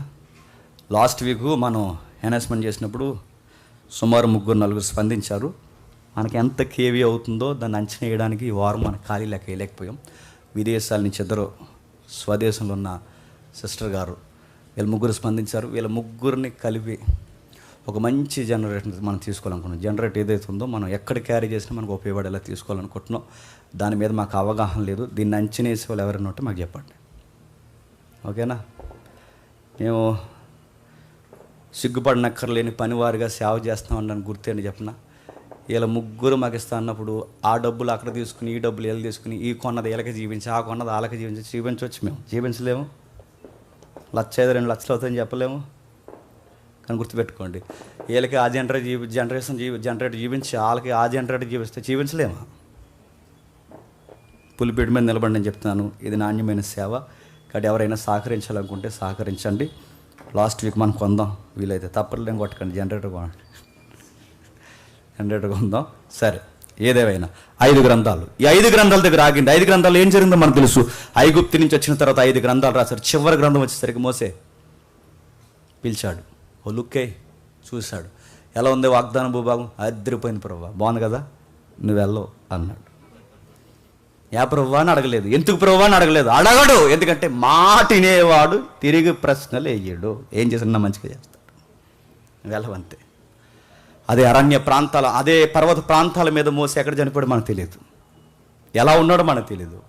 ఆయన బాడీ ఇప్పటికెక్కడుందో సరి అయిన జాగ్రఫికల్ ఎవిడెన్స్ లేదు. ఎందుకంటే మోసే అంటే ఇశ్రాయేలుకి పిచ్చి, పుణ్యక్షేత్రం చేస్తాడనుకున్నాడేమో దేవుడు, ఏమో. అందుకే ఆయన బాడీని దాచాడు. ఇప్పుడు మర్మగర్భంగా ఉండిపోయింది. ఇది మోసే శరీరం అని కొంతమంది అంటారు, ఇది మోసే శరీరం అని కొంతమంది అంటారు, లేదా ఇక్కడే చనిపోయిన కొంతమంది అంటారు. కానీ ఎక్కడ ఉన్నాడు ఇప్పటికే తెలియదు. నా పాస్పోర్ట్ అయితే నేను గుర్తుపెడుతున్నాను, అన్నలు కానీ మేము అందరం కలిసి ఫస్ట్ విజిటింగ్ ఏరియా ఏంటి చెప్పిన, ఆ సీనాయి పర్వతం దగ్గరికి వెళ్ళిపోవాలండి. నా లైఫ్లో నా గోల్ అది. ఎప్పటికీ సీనాయి పర్వతం మీదకి వెహికల్స్ వెళ్తాయంట. ఇజ్రాయెల్ ఉన్న నాకు ఫోన్ చేస్తారు, వెహికల్ వెళ్తే ఏముంది మజా, ఎక్కాలి కొండ. ఆ పైకి వెళ్ళేసరికి అప్పుడు మాట్లాడాలి, అప్పుడు తెలుస్తుంది మోసే గుండె చాలా గట్టి గుండె అని. అర్థమవుదా? అప్పుడు దేవుడు టాక్స్ ఆ పైకెక్కి కొన్ని మీటర్ల కొండెక్కి అక్కడ మాట్లాడితే 40 రోజులు దేవుడితో మాట్లాడట. ఆ గుండెటో నీకు అర్థం కాలంటే నువ్వు ఎక్కువ కాలేజ్కి వెళ్తే ఏం తెలుస్తుంది. అక్కడికి వెళ్ళిన తర్వాత నిలబడిన తర్వాత మోసే యొక్క ఆ భావాలు మనకు కనబడతాయి. అక్కడ ఆ 10 ఆజ్ఞలు చదువుకున్నప్పుడు నేను అనుకుంటానండి, ఆ కొండ మీద నిలబడి ఆ 10 ఆజ్ఞలు చదువుతున్నప్పుడు ఆ ఫీలింగ్ ఎలా ఉంటుందో ఒకసారి మీరు ఊహించండి. మోసే గారు వెళ్ళిపోయారు, దేవుడు మళ్ళీ మరొకరు రెడీ చేశారు. ఒకరు వెళ్ళిపోతే ఆ పని ఆపేసుకునే శాతగాని దేవుడు కాదు ఆయన. మరొకరు రెడీలో పెడతాడు. ఎక్కడ పెడతాడు? ఆడు కూడానే ఉంటాడు, మనకు తెలియదు, కానీ రెడీ అవుతాడు. ఈడు ఇక్కడే ఉంటాడు, మనకు తెలియదు, కానీ ఆల్రెడీ దేవుడు వాడిని ప్రిపేర్ చేస్తాడు. ఎవడబ్బా ప్రిపేర్ చేసేది? ఎవరిని ప్రిపేర్ చేస్తున్నా? ఎవరు ఎక్స్పెక్ట్ చేయలేరు కూడా. మోసే వెనకాల దుప్పలు మోసి, మోసే వెనకాల కర్రలు మోసి, మోసే వెనకాల చేతి కర్రలు మోసి, మోసే వెనకాల మోసే చెప్తున్న ప్రతి పని చేసి అక్కడ పో అంటే అక్కడికి పోయి, ఇక్కడ పో అంటే ఎక్కడికి పోయి, ఎక్కడ కూర్చుంటే ఎక్కడ కూర్చుంటే మోసే కొండ మీద కూర్చుని 40 రోజులు దేవుడితో మాట్లాడుతుంటే కొండ చివరన కూర్చొని ప్రజల్ని కంట్రోల్ చేస్తున్న కుర్రోడు ఉన్నాడు. ఆ కుర్రోడు పేరు యెహోషువ. ఎంత బాగున్నాడు చెప్పండి. అదిగో వాళ్ళ లాయల్టీ బలి ఉంటుందండి వాళ్ళిద్దరిది. ఆయన నవ్వుతే ఈయన నవ్వుతాడు, ఆయన ఏడుస్తే ఈయన ఏడుస్తాడు, ఆయన బాధపడితే ఈయన బాధపడతాడు, ఆయన పరిగెడతాడు, ఆయన ఆగితే ఈయన ఆగుతాడు, కూర్చోరంటే కూర్చుంటాడు, లెగమంటే లెగుస్తాడు, ఏది చేయమంటే అది చేస్తాడు. Very beautiful loyalty. అదిరిపోతే వాళ్ళ లైఫ్ స్టైల్ మంచి అవుతుంది. మోసే పక్కన ఉన్నాడు. మోసే చెప్పాడు, ఏమన్నా నా తర్వాత నువ్వే నాయకుడు అని. చనిపోయే ముందు రోజు వరకు దేవుడు చెప్పమనేంత వరకు మోసేకే తెలీదు నా తర్వాత నువ్వే అని. దేవుడు ఎవరిని వాడుకుంటాడంటే, మళ్ళీ చెప్తున్నాను, మాట ఆదామును పక్కన పెట్టాడు, మాట విన్న నోవహును ముందెట్టాడు. మాట విన్న కయ్యేను గారిని పక్కన పెట్టాడు, మాట వినే నోవహును ముందుకు తీసుకొచ్చాడు. మాట వినే అబ్రహాముని మీద పెట్టుకున్నాడు, మాట వినే వాళ్ళ తరి మీద తీసుకొచ్చాడు, మాట వినే మోసేని తీసుకొచ్చాడు. అహరోను ఉన్నాడు, మోసే కొడుకులు ఉన్నాడు, మోసే అన్ని కొడుకులు ఉన్నారు, బాబాయ్ గారు అబ్బాయిలు ఉన్నారు. ఎవరికి కావాలి? ఈ బీరకాయ పీసులు చుట్టాలందరూ. మాటినేవాడు కావాలి. నేను ఎప్పుడో చెప్పాను, తగలడిపోయింది ఆ మెసేజ్. అది ఎవడండి వీడు ఏదికి మీద అడావుడిగా తిరుగుతున్నారంటే అయ్యగారు బామ్మర్ది అన్నారంట. అయ్యగారు బామ్మర్ది అయితే ఏదికి మీద తిరిగేస్తాడా? ఎవడండి ఈడు అలవాటుగా తిరుగుతున్నట్టు? అయ్యగారు, బామ్మర్ది, అమ్మగారు, చుట్టం, పట్టం, బీరకాయ పీసు, నీ బొంద అని అడుగుతున్నాను. మీ చుట్టం ఎవరికి కావాలి? సంఘం. ఇది రాజకీయమా? రాజకీయ ఎజెండా చూపించడానికి ఇది సంఘం. మాటినేవాడు కావాలి. ఇటు అయ్యగారు బామ్మర్ది గారిని ఏదికి మీద పిల్లరంటే పిల్లరు, దిక్కులు గారు చెప్పుకోమని పిల్లరు. అదే ప్రెసిడెంట్ గారు, ప్రెసిడెంట్ గారినే పిల్లరు, ప్రెసిడెంట్ గారి కంట పెట్టి పిల్లరు. ఎవరిని పిలుస్తారు? మాటినేవాడినే పిలుస్తారు, వాక్యానికి లోబడేవాడినే పిలుస్తారు. పిలవకపోతే మీ సంగతి చూడు. ఏ సంగతి చూస్తావు? మమ్మల్ని ఏం చేస్తావు? నిన్ను నన్ను చూసేవాడు పైన నువ్వేం చేస్తావు? ఏదన్నా కాని మాట ఏదైనా గద్దిస్తే ఈరోజు వార్నింగ్ లేడు చెప్పిన మీ సంగతి చూస్తాను. ఏం చూస్తారని అడుగుతున్నాను. ఏం చూస్తారు? ఆయన సెలవు లేకుండా తల వెంట కూడా ఇవ్వదు. నువ్వు ఇస్తే వచ్చింది కాదు ఈ గౌరవం, నువ్వు తీస్తే పోయేది కాదు ఈ గౌరవం. దేవుడిచ్చిన గౌరవం ఇది. నీ బంద నువ్వేం చేయగలవు? నువ్వేం చేస్తావు? ఇప్పుడు మోసే దేవుడు ఎంపిక చేస్తాడు. మోసే తర్వాత దేవుడు యెహోషువని ఎంపిక చేస్తాడు. యెహోషువకి మోసేకి సేమ్ క్వాలిటీస్ ఉన్నాయంటే ఉన్నాయి. మోసే ఎర్ర సముద్రం పాయలు చేశాడు, యెహోషువ యొర్దాన్ని పాయలు చేశాడు. సేమ్. మోసే ప్రార్థన చేస్తే ఎర్ర సముద్రం పాయలైపోయింది, యెహోషువ ప్రార్థన చేస్తే యెరికో గోడలు కూలిపోయాయి. Same warrior. మోసే జీవితాన్ని మీరు చూడండి. ఆయన ఎర్ర సముద్రం పాయలు చేస్తే ఈయన యొర్దాను పాయలు చేశాడు. ఆయన ఎర్ర సముద్రం ముందు నిలబడి ప్రార్థన చేస్తే ఈయన యెరికో గోడలు కూల్చేశాడు. యొర్దాను దేశాన్ని నిలబడి ఈయన మాట్లాడుతూ అన్నాడు, ఒక మాట అన్నాడు, కర్రలు పట్టుకుని తిరిగి, చేతి కర్రలు పట్టుకుని తిరిగి ఊడుగని చేసి మోసే దగ్గర పరిచర్య చేసిన ఈయన్ని దేవుడు అన్నాడు ఎంపిక చేసి నువ్వే నాయకుడు అన్నాడు. గొప్ప నాయకత్వాన్ని అప్పగించాడు. అప్పుడు ఒక స్టేట్మెంట్ ఇచ్చాడు యెహోషువ. బాగా వినాలి. పాత నిబంధన అంటే ఏంటో. యెహోషువ ఒక స్టేట్మెంట్ ఇచ్చాడు. ఏమన్నా తెలుసా? నా ప్రజలారా, ఇశ్రాయేలు ప్రజలారా, 12 గోత్రపు ప్రజలారా, మీకు విషయం చెప్పాలి. దేవుడు కోరుకున్న వాగ్దాన భూభాగానికి మనం వచ్చేసాం. ఇవిగో డాక్యుమెంట్స్ రాశాడు ఆయనే. ఇప్పటికీ ఇశ్రాయేలీల యొక్క భూభాగాల్లో ఉన్న డాక్యుమెంట్స్ ఎవరు రాసినవి చెప్పనా? యెహోషువ రాసినవే. పురాతనమైన డాక్యుమెంట్లు. ఇలా ఉంటుందండి చరిత్ర. రూబేను గోత్రికులు ఆ సైడ్ ఉండండి, బెన్యామీను గోత్రికులు ఈ సైడ్ ఉండండి. అవే డాక్యుమెంట్స్ రాసి ఆ మాటే ఆ రోజుల్లో వాళ్ళకి శిలాశాసనం. యెహోషువ ద్వారా దేవుడు మాట్లాడించి ఏ గోత్రాలు ఎక్కడ ఉండాలి, మీ డ్రైనేజీ వ్యవస్థ ఏంటి, మీ సౌకర్యాలు ఎక్కడ వరకు ఉండాలి, మీ సౌకర్యాలు ఎక్కడ ఉంటాయి. లా ఇచ్చాడు, సివిల్ లా ఇచ్చాడు, ట్రెడిషనల్ లా ఇచ్చాడు, లా నేర్పించాడు వాళ్ళకి. God's law, civil law, traditional law, అది పాత నిబంధన. తెలుసు కదా? తెలిసినట్టే. గాడ్స్ లా అంటే దైవికమైన చట్టాలు, సివిల్ లా అంటే ఎవడు సరిహద్దులు ఎక్కడ వరకు ఉండాలి, ఇది సివిల్ లా. మోడల్ నైతిక విలువలతో కూడిన సాంప్రదాయ ట్రెడిషనల్ లా అంటే ఏ బట్టలు వేసుకోవాలి, ఏ సైజ్ వేసుకోవాలి, ఏం తినాలి, కొన్ని పక్షులు తినకూడదు, కొన్ని పక్షులు తినాలి, కొన్ని జంతువులు తినకూడదు, కొన్ని జంతువులు తినాలి, ఎలాంటి బట్టలు వేసుకోవాలి, ఆడది ఎలా రెడీ అవ్వాలి, మగవాడు ఎలా రావాలి, మగవాడు ఆడదానిలా రెడీ అవ్వకూడదు, ఆడడు మగవాళ్ళ రెడీ అవ్వకూడదు, పచ్చబొట్లు వేసుకోకూడదు, తొక్క తీసేస్తా అన్నాడు ఆ రోజు. ఇది ట్రెడిషనల్ లా. ఈ ట్రెడిషనల్ లా అంతా చూపించాడు, మొత్తం నేర్పించిన తర్వాత మనకు తెలుసు. అప్పుడు ఒక స్టేట్మెంట్ ఇచ్చాడు. నా ప్రజల ఇశ్రాయేలులారా, మీకు విషయం చెప్పాలి. అబ్రహాము కాలంలో దేవతలు ఉన్నాయి, ఐగుప్తులో మన పితరులు నివసించినప్పుడు దేవతలు ఉన్నాయి, కానాను మార్గంలో మనం ప్రవేశిస్తున్నప్పుడు దేవతలు ఉన్నాయి, చివరికి కానాను భూభాగంలోకి వచ్చిన తర్వాత కూడా దేవతలు ఉన్నాయి. యూఫ్రటీస్ నది దాటి మళ్ళీ మనం ఇక్కడికి వచ్చిన తర్వాత మన పితరుల కాలం నుంచి ఈ రోజు యొర్దాను నది వరకు దేవతలు ఉన్నాయి. పక్కన సిరియా దేవతలు ఉన్నాయి, ఇటు మోయాబీ దేవతలు ఉన్నాయి, ఇక్కడ అమ్మోనీయుల దేవతలు ఉన్నాయి. ఈ 7 తెగల జాతుల దేవతలు మన కళ్ళ ముందు ఉన్నాయి. అబ్రహాం దగ్గర నుంచి ఈ రోజు వరకు దేవతలు ఉన్నాయి. ఇన్ని దేవతల మధ్య, ఇన్ని విలవేలుపుల మధ్య, ఇన్ని కులదైవాల మధ్య, ఇన్ని నమ్మకాల మధ్య నేను స్టేట్మెంట్ ఇస్తున్నాను. నేనును నా ఇంటి వారును యెహోవాను ఆశ్రయిస్తాం. మీరేం చేస్తారు నిర్ణయించుకోండి అన్నాడు. నేనును నా ఇంటి వారును యెహోవాను ఆశ్రయిస్తున్నాం, యెహోవాను సేవిస్తున్నాం. మీరు కానానులో చాలా దేవతలను చూస్తున్నారు, కానాను మార్గంలో చాలా దేవతలను చూస్తారు, ఐగుప్తులో చాలా దేవతలను చూస్తారు. ఇన్ని దేవతల మధ్య, ఇన్ని అజెండాల మధ్య నా దేవుడు యెహోవా అని మీరు చెప్పగలరా? నేను నా ఇంటి వారు చెప్తున్నాను. ఎవరు మొక్కినా మొక్కకపోయినా నేను నా ఇంటి వారు యెహోవా అని ఆశ్రయిస్తాం. చరిత్రలో బంగారు అక్షరాలతో రాసేశారు ఆ స్టేట్మెంట్. అంతే. యెహోషువ అనగానే ఆ మాట మనకు టక్కున గుర్తొస్తుందండి. యెహోషువ నాయకత్వం వచ్చింది, ఇచ్చేశారు. ఆ భూభాగాలు ఇచ్చిన తర్వాత చుట్టూ ఉన్న ప్రజలను చూసి ఇశ్రాయేలీలు వాళ్ళు ఏం చేశారో మనకు తెలుసు. ఇశ్రాయేలు పూర్తిగా మళ్ళీ వాతలు వేసుకునే పరిస్థితిలోకి వచ్చారు. ఇశ్రాయేలుకి ఎక్కడున్న దరిద్రవేడు చెప్పిన పక్కోళ్ళని కాపీ కొట్టడంలో నెంబర్ 1 అండి. ఐగుప్తులు ఉంటే ఐగుప్తులాగా అయిపోతారు, కానానికి వస్తే కానాల్లాగా అయిపోతారు, సిరియాకి వెళ్తే సిరియాల్లాగా అయిపోతారు. మీకు చాలాసార్లు నా మెసేజ్లో చెప్పిన జోకే మీకు మళ్ళీ చెప్తాను, ఎందుకంటే హిస్టరీ కదా కొంచెం బోర్ కొడుతుందని. ఒక ఆవిడ ఊరు వెళ్ళింది, అరబ్బు. ఆ ఊరు వెళ్ళి 5 years అక్కడ ఉండి ఇక్కడికి వచ్చింది. వచ్చిన తర్వాత లాస్ట్ వీక్ చెప్పాను అనుకుంటా కదా. వచ్చిన తర్వాత అడిగిందంట, ఏమని, ఇవి ఏమి కాయలు అని. తెలుగు రాని దానిలాగా లింగిలింగమని 5 సంవత్సరాలు అక్కడ ఉండేసరికి తెలుగు రాని ఇస్సిస్సిని మాట్లాడుతుందండి. ఆయన లోపల రా, తెలుగు నేర్పిస్తాను అన్నాడు. నేను అడుగుతున్నాను, ఎక్కడికి వెళ్ళినా మన మోరల్స్ మర్చిపోకూడదు, మన ఆరిజిన్ మనం మర్చిపోకూడదు, మన స్టాండింగ్ మనం మర్చిపోకూడదు. మనం ఏంటో మనం గుర్తుండాలి, గుర్తుపెట్టు. మనం ఇదే అక్కడే పుట్టాం, మన మూలాలు ఏంటో మనకు తెలియదు. ఇశ్రాయేలు మర్చిపోతారండి, త్వరగా మర్చిపోయారు. దేవుడు చాలా బాధపడ్డాడు. దేవుడు కొన్ని విషయాలు వాళ్ళకి నేర్పించాడు. వాళ్ళకి నేర్పించి ఒక మాట అన్నాడు. దేవుడు చెబుతూ ఒక మాట వాళ్ళతో చాలా ఘోరంగా చెప్పాడు. వాళ్ళు చేసింది ఏంటో మనకు తెలుసు. ఇశ్రాయేలులో మోసే వెళ్ళిపోయిన తర్వాత జడ్జెస్ టైమింగ్లోకి వచ్చారు. నేను త్వరగా ముగిస్తాను. ఆ న్యాయాధిపతుల కాలం, ద్వితీయోపదేశ కాండం తర్వాత ఏంటి, న్యాయాధిపతుల కాలం. మర్చిపోద్దు, బైబిల్ అంటే ఏంటి, ఓవరాల్ వ్యూ చూస్తున్నాం. మనం జాగ్రఫీ చూసాం, ఆ జాగ్రఫీలో నిలబడిన మనుషులు ఏం చేశారో చూస్తాం.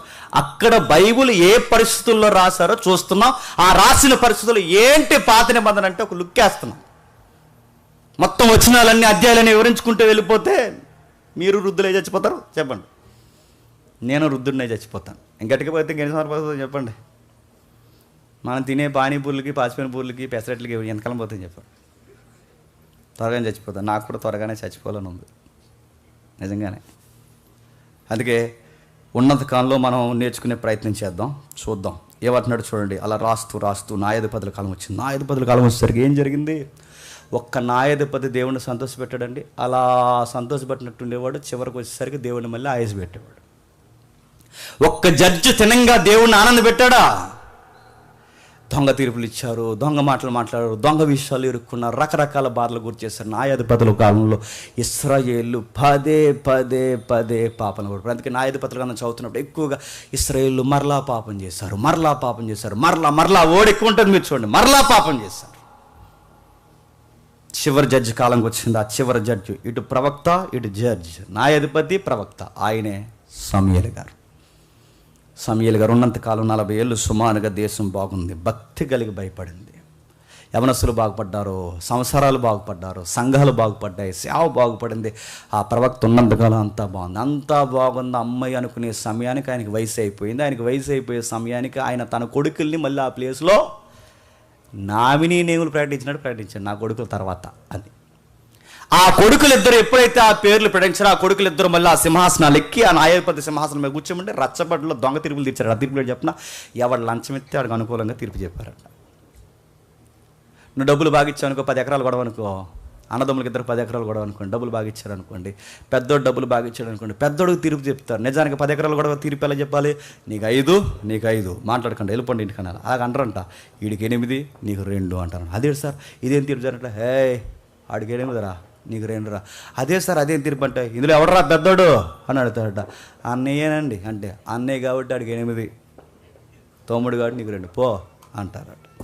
ఈ అదవ తీర్పులు, ఇలాంటి తీర్పులను ఇస్తే, ఇలాంటి దొంగ తీర్పులను ఇస్తే దేశం మాట్లాడుకుంటుందా, మాట్లాడుకోదా? ఈ పీడగాళ్ళు పోతే కానీ మళ్ళీ మన దేశం బాగుపడదని బాధపడ్డారట. అలా బాధపడినప్పుడు దేవా ఏంటనే దేవుడికి ప్రార్థన చేయాల్సిన ఈ ఇశ్రాయేలు ప్రజాంగణికం ఏం చేసిందంటే చుట్టుపక్కల దేశాలను చూసి వాతలు వేసుకుని, చెప్పాను కదా, వీళ్ళు ఎప్పుడు పక్కన చూసుకుంటారు. అలా అలాంటి బట్టలు వేసుకున్నారు, ఎలా నవ్వుతున్నారు, ఎలా అన్నీ కాపీ పేస్ట్లే, మనకంటే ఒక ఒరిజినాలిటీ ఉండదన్నమాట. చాలామంది చూసారా, ఆ సినిమాలు వేసుకున్నాడు కదా అలాంటి సొక్కేమన్నాడు, ఇంకెందుకు ఆడి దగ్గర పో, నీకు టేస్ట్, నీకు ఒక స్టైల్ ఉండాలి కదా. ఆడు వేసుకున్నట్టు నువ్వు వేసుకోవడం, ఆడు ఉన్నట్టు నువ్వు ఉండడం, మనం యూనిక్ కదా, చెప్పండి, ఒక ప్రత్యేకత, మన స్టైల్ మనదే. ఇశ్రాయేలు ఏం చేశారంటే, ఇశ్రాయేలు దేవుని తరపున ప్రత్యేకంగా ఉండాల్సిన ఇశ్రాయేలు దేవుని తరపున ఉండాల్సిన వారు లోకాన్ని చూసి కాపీ కొట్టారు. ఆ తర్వాత దేవుడు బాధపడి సమయంలో విషయం చెప్పాలి, నీకు నువ్వెందుకు బాధపడుతున్నావు, అది కాదు ప్రభు. వాళ్ళు రాజుని అడిగారు, నువ్వు రాజువై ఉండగా, నువ్వు మాకు న్యాయాధిపతిగా ఉండగా ఇదేంటి ప్రభు అని అడిగినప్పుడు దేవుడు సమూయేలుతో అన్నాడు, నువ్వెందుకు బాధపడుతున్నావు సమూయేలు. ఆ మాటలు ఇండైరెక్ట్గా ఉన్న ఆన్సర్ ఏంటి చెప్పిన, అసలు నీ కొడుకులే తినంగుంటే ఇశ్రాయేలు నోట ఏ మాట రాదు చెప్పు. నువ్వున్నట్టే నీ కొడుకులు ఉంటే వాళ్ళకి రాజు కావాలని అడుగుతారా? నువ్వున్నట్టే నీ కొడుకులు ఉంటే వాళ్ళకి న్యాయాధిపతి కావాలని అడుగుతారా? అసలు ప్రాబ్లం ఎక్కడ స్టార్ట్ అయిందంటే నీ ఫ్యామిలీలో స్టార్ట్ అయింది. దేవుడు ఆ మాట ఎక్స్పోజ్ చేయడు కానీ మనకు అర్థమవుద్దా చదువుతుంది. నువ్వేం బాధపడకు. ఒక విషయం చెప్పు, వాళ్ళకి మనుష్యుడు మరొక మనిషి రాజు అయితే వాడు పరిపాలించి మనుషులను రుద్దెత్తాడని చెప్పు. వాడు రథాల ముందు పరిగెట్టాలి, వాడికి స్నానాలు చేయించాలి, వాడు వాడుకుంటాడు, రకరకాల పనులు చేస్తాడు, వాడు ఊడిగం చేయించుకుంటాడు. ఒక మనిషి మరొక మనిషిని సరిగ్గా పరిపాలించలేడని చెప్పు సమూయేలు అని చెప్తే, మొత్తం నా ప్రజలారా ఇశ్రాయేలులారా, ఒక మనిషి మరొక మనిషిని పరిపాలించలేడు, దేవుడు తప్ప సరి అయిన రాజు ఈ భూమి మీద ఎవరు లేడని దేవుడు ద్వారా సమూయేలు ప్రజలకు వివరిస్తే మొత్తం ఈయన అన్నారంట, నాకు రాజే కావాలన్నారంట. అలా ఎదవేడి పెడుతున్నారు, ఇచ్చే అన్నాడట. అప్పుడు ఎలాంటి రాజు వచ్చాడో మనకు తెలుసు.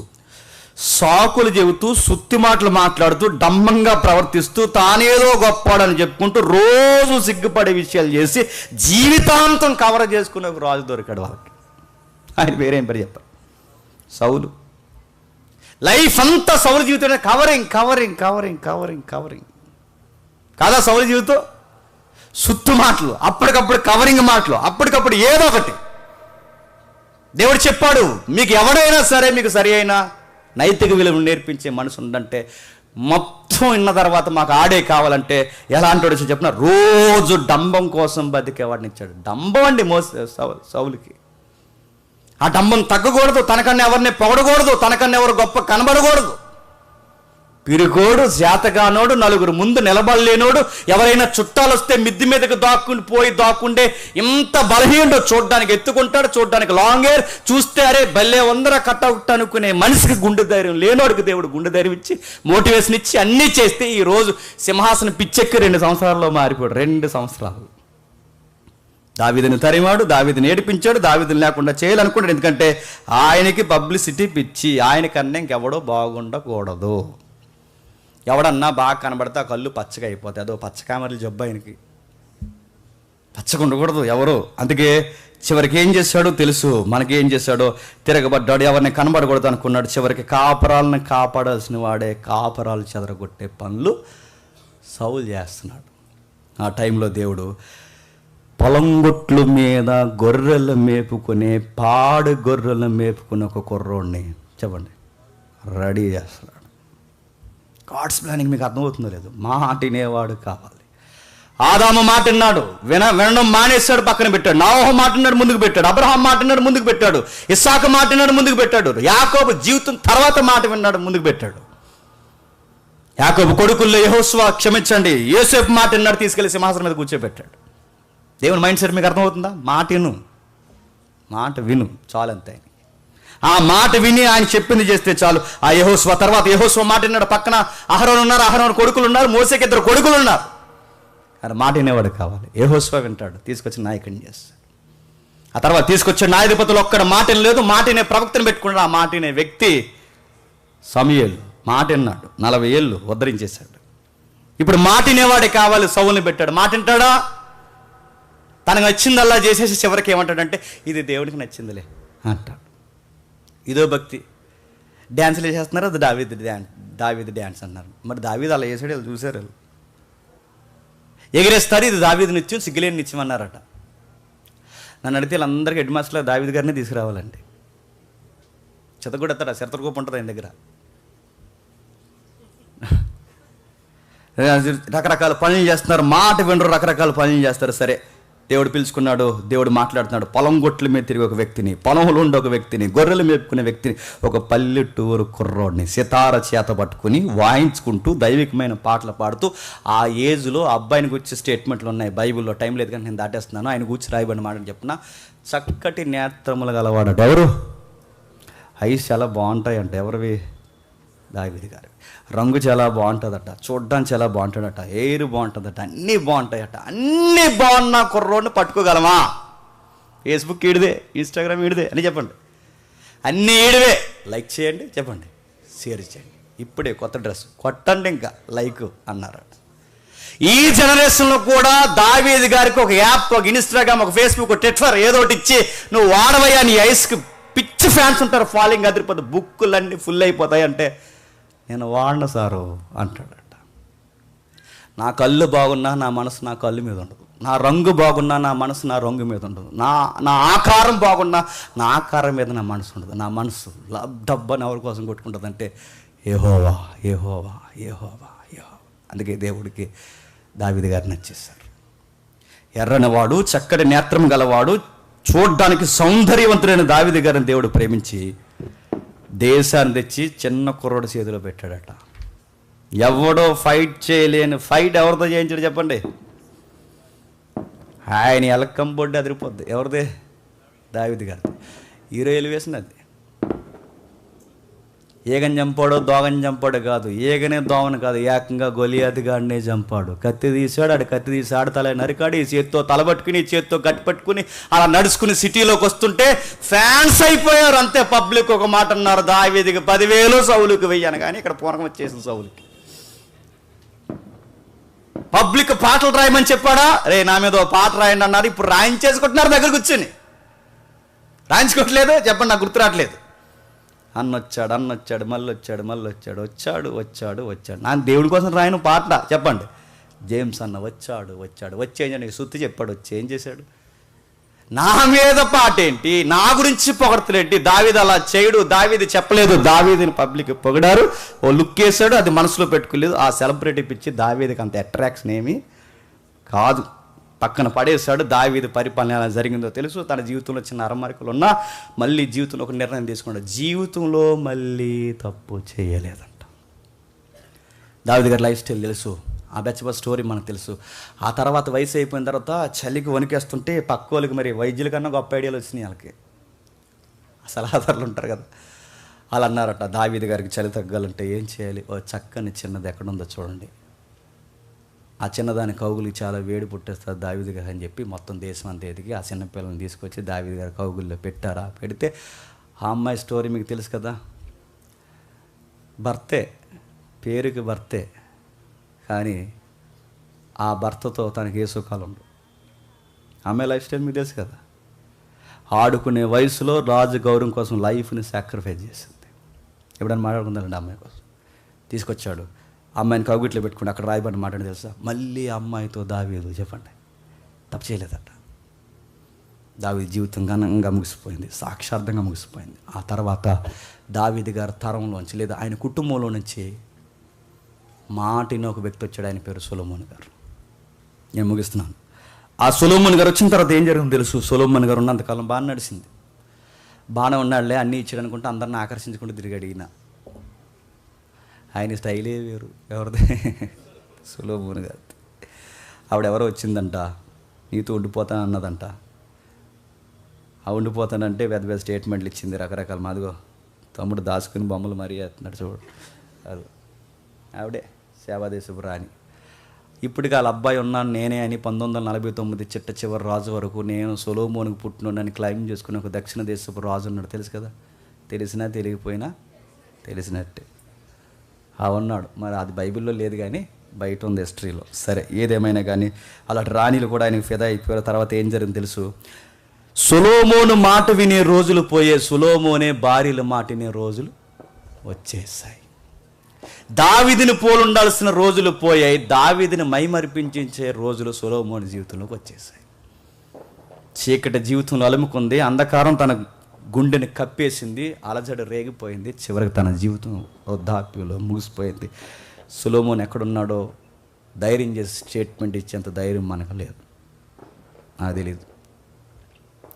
వెళ్ళారని కొంతమంది అంటారు, నిత్యత్వానికి వెళ్ళలేదని కొంతమంది అంటారు. ఏమైందో మనం వెళ్దాం, మనం మాత్రం వెళ్దాం. వెళ్ళినప్పుడు చూద్దాం ఉన్నాడు లేదు. సరే, ఏమైన తర్వాత మనకు తెలుసు. దావీదు వెళ్ళిపోయాడు 40 సంవత్సరాలు, సౌలు వెళ్ళిపోయాడు 40 సంవత్సరాలు. సౌలు, దావీదు, ఇప్పుడు సొలొమోను 40 120 సంవత్సరాలు. ఏదో దేశం కొట్టుకుంటూనే తిట్టుకుంటూనే ఉమ్మడి రాజకీయంతో నడిచింది. ఆ ఉమ్మడి రాజకీయం కాస్త సొలొమోను తర్వాత కొడుకులు పుట్టారు. ఆ కొడుకుల పేర్లు మనకు తెలుసు, రెహబాము, యరబాము. పనికి మన సన్నాసిగలిద్దరు. వీళ్ళిద్దరు ఏం చేస్తారు మనకు తెలుసు. రెహబాము, యరబాము ఏం చేస్తారు? ఇప్పుడు ఈ చరిత్ర మీరు చెప్తున్నప్పుడు ఏ పుస్తకాలు గుర్తురాలు చెప్పండి? పవర్ ఆఫ్ వ్యూలో అది రాజుల గ్రంథంకి వస్తాం. ఎక్కడి నుండి? ఆదికాండం, ద్వితీయోపదేశకాండం, న్యాయాధిపతులు, సమూయేలు గ్రంథం నుంచి ఇప్పుడు రాజుల గ్రంథం నుంచి వృత్తాంతాల్లోకి దిగిపోయాం. ఈ వృత్తాంతాల గ్రంథానికి వచ్చిన తర్వాత ఏం జరిగిందో మనకు తెలుసు. రెహబాము యరొబాము కాలంలో ఏం జరిగింది, ఏం జరగడం ఏంటి, ఎవరు రాజకీయాలు వాడు చేశాడు. అందరూ ఏపీ తెలంగాణ రాజకీయాల కన్నా ఎక్కువైపోయినాయి. అక్కడ హగ్ చేసుకుంటున్నారట, ముద్దు పెడుతున్నారంట, మిమ్మల్ని మేము మంచిగా ఇలాగే పరిపాలిస్తూ ఉన్నారట. అందుకే చూడండి, ఇప్పుడు రాజకీయాల్లో కొత్త మైమర్పులు ఏంటి చెప్పిన, అందరూ ముద్దెడేసుకుంటున్నారు. ఏడో బాగా ముద్దెడేస్తారు, మూతులో మూతు. తాతయ్యకి ముద్దెడేస్తారు, ఇలా ఎత్తేసుకుంటారు, తాతయ్యగా హగ్ చేసుకుంటారు, రకరకాలు చేస్తారు. అందరూ హగ్గులు ఇచ్చే వాళ్ళు ఎక్కువైపోయారు. గెలిచేసిన తర్వాత ఎవడో గేడి తీయడు. ఇలా మొత్తం మీద రాజకీయాలు నడిచి ఆ రోజు కూడా ఈ యరొబాము రెహబాము రాజకీయాలు చేసి చివరికి ఇజ్రాయెల్ దేశాన్ని 2 భూభాగాలకు ఎడగొట్టాడు. ఎడగొట్టిన తర్వాత ఏం జరిగిందో మనకు తెలుసు. దక్షిణ భూభాగం ఉత్తర భూభాగం విడిపోయింది. North south 2 విడిపోయాయి. ఈ ఉత్తర భూభాగం దక్షిణ భూభాగం విడిపోతే మళ్ళీ రాజకీయాలు మొదలెట్టారు. ఉత్తర భూభాగంలో వాళ్ళు దక్షిణ భూభాగానికి రాకూడదని, దక్షిణ భూభాగంలో సొలొమోను కట్టించిన మందిరం ఉందిగా, ఆ మందిరం దగ్గరికి రాకూడదని ఉత్తర భూభాగంలో కొత్త బలిపీఠాలు కట్టి, కొత్త మందిరాలు కట్టి, చివరికి తిప్పి తిప్పి దేవుడితో ఉండాల్సిన వీరిని బయలారాధన వైపు తిప్పేశారు. బయలారాధన. ఆ బయలారాధనలో ఒక ఆరాధన పాయింటే యోగా. అక్కడే పుట్టింది. ఆ తర్వాత అవన్నీ చేశారు. ఆ తర్వాత తిరిగిపోయిన తర్వాత ఏం జరిగిందో తెలుసు. ఉత్తర భూభాగం దక్షిణ భూభాగం విడిపోతే ఉత్తర భూభాగాన్ని దేవుడు మెల్లగా బబులోను చెరకు తీసుకెళ్ళిపోయాడు. ముగించేస్తున్నాను. బబులోను చెరకు తీసుకెళ్ళి అంటే పూర్తిగా ఆ 10 గోత్రాలు ఏవైతున్నో ఆ ఉత్తర భూభాగంలో సుమారు క్రీస్తు పూర్వం 572 అనుకుంటా, నాకు సరే అంతే అన్న, 572. 572లో క్రీస్తు పూర్వం 572లో అధికారికంగా ఉత్తర భూభాగం బబులోను సామ్రాజ్యం చేతులకు వెళ్ళిపోయింది. ఎప్పుడైతే అధికారికంగా బబులోను సామ్రాజ్యం వెళ్ళిపోయిందో అక్కేమో ఇశ్రాయేలు, చెల్లెవరు అనగానే మీకు ఎక్కడ చూడకండి, ఎవరు, యోధా. యోధా దేశం దక్షిణ భూభాగం యోధ. అంటే అక్కకి అక్కడ దెబ్బలు పడుతున్నప్పుడు చెల్లి రెడీ అయిపోలేద్దా, చెల్లి ఇంకా రింగిల్ చేస్తుందంట. ఎవరు, యోధా. మీ అక్కకి మొన్న ఈ విమానంతో వచ్చేలా కొట్టాను. అందుకే ప్రవక్తలు ఆ మాటలు ఉపయోగిస్తారు చూసారా, మీ అక్కకి బుద్ధి లేదు, చెల్లి అయినా నువ్వన్నా ఒళ్ళు దగ్గరట్టుగా. అక్క అంటే అక్కడ ఇశ్రాయేల్, చెల్లి అంటే మీరు ఎక్కడో ఎవరినో చూడకండి, వీళ్ళిద్దరు. అక్కకి బుద్ధి చెప్పాడు. తర్వాత చెల్లి రెడీ అయిపోవాలి, చెల్లి కూడా అదే పనులు చేసింది. దేవుడు ఏం చేశాడు, మళ్ళీ తీసుకెళ్ళి వీరిని కూడా చెరకు అప్పగించేశాడు. ఎప్పుడైతే వాళ్ళు చెరకు వెళ్ళిపోయారో ఇశ్రాయేల్ ఏమో పూర్తిగా బబులోను సారా, వీళ్ళేమో అసూరియన్ సారా, 2 చెరల వైపు వెళ్ళిపోయినప్పుడు ఏం జరిగిందో మనకు తెలుసు. యూఫ్రటీస్, టైగ్రిస్ నదులు ఆవలకు వీళ్ళని తీసుకుని వెళ్ళిపోయారు. ఐగుప్తీయులు ఎంత శ్రమ గురి చేశారు, అంతకన్నా గొప్ప శ్రమకి వీళ్ళని తీసుకెళ్ళిపోయారు. ఆ తీసుకెళ్ళిపోయిన ఆ చెరలో పోయిన వారిని దేవుడు అన్నాడు 70 సంవత్సరాలు ఉంచుతాడు. 70 సంవత్సరాలు. ఎన్ని సంవత్సరాలు? అది ఎవరి ద్వారా ఇచ్చారు స్టేట్మెంట్, ఎవరైనా చెప్పండి. 1000 రూపాయలు గెలుచుకుంటారు. మీ బొందా చెప్పండి, మీరు చెప్పలేరని 1000 రూపాయలు అన్నాను చెప్పండి. అది పాస్టర్ గారు తప్ప ఇంకెవరు చెప్పలేదు. ఎర్మియా. ఎవరు? ఎర్మియా. ఎక్కడ చెప్తాడు ఎర్మియా? ఇంటికి వెళ్ళి చదవండి. 24వ అధ్యాయం ఎర్మియా గ్రంథం 24వ అధ్యాయం 9 నుంచి 14 వరకు ఉన్న మొత్తం కథాంశం అంతా అదే. 70 సంవత్సరాలు చెరకిస్తా, ఇశ్రాయేలు నిన్ను ఇదిగో ఇద్దరిని 70 సంవత్సరాలు నడిపిస్తాను. మొత్తం 70 సంవత్సరాలు నడిపిస్తే ఆ 70 సంవత్సరాలు చెరలోకి పోయింది దానియేలు స్నేహితులు. ఇలాంటి గొప్ప గొప్పలు వెళ్ళిపోయారు. ఆ చెరలోకి పోయే ముందు ఏం జరిగిందో తెలియజేసే పుస్తకమే విలాప వాక్యాలు. బాబురావులు ఇవి అర్థమవుతుందో లేదో, మీకు అర్థమైనా అర్థమైపోయినా చెప్పండి. 9:30 అయిపోయింది, అర్థమైనట్టే. అదో కరెంట్ కూడా పోతుంది. వెళ్ళిపోయారు. ఆ వెళ్ళిపోయిన తర్వాత మనకి ఏం జరిగిందో మనకు తెలుసు. అప్పుడు మళ్ళీ బాగా వినండి, చెరలోకి పోయారు, చెరలో ఉండిపోయారు. చెరలో ఉండిపోయిన తర్వాత మళ్ళీ వాళ్ళకి ఆరాధన లేదు, ఆరాధించడానికి వాళ్ళకి చర్చ్ లేదు, ప్రవక్తలు లేరు, చెప్పే నాయకులు లేరు, ఎవరు లేరు. ఆ టైంలో వాళ్ళు బాధపడుతున్నప్పుడు దేవా మళ్ళీ పోయి సొంత దేశంలో ఆరాధన చేసుకుంటామని బాధపడ్డారు. ఇందాక అన్న మాట్లాడుతూ అన్నాడు, చర్చ్ ఈజీగా మానేసి ఉన్నారు. చర్చిలు ఎప్పుడు తెలుసు చెప్పినా, చర్చ్ లేనప్పుడు తెలుస్తుంది.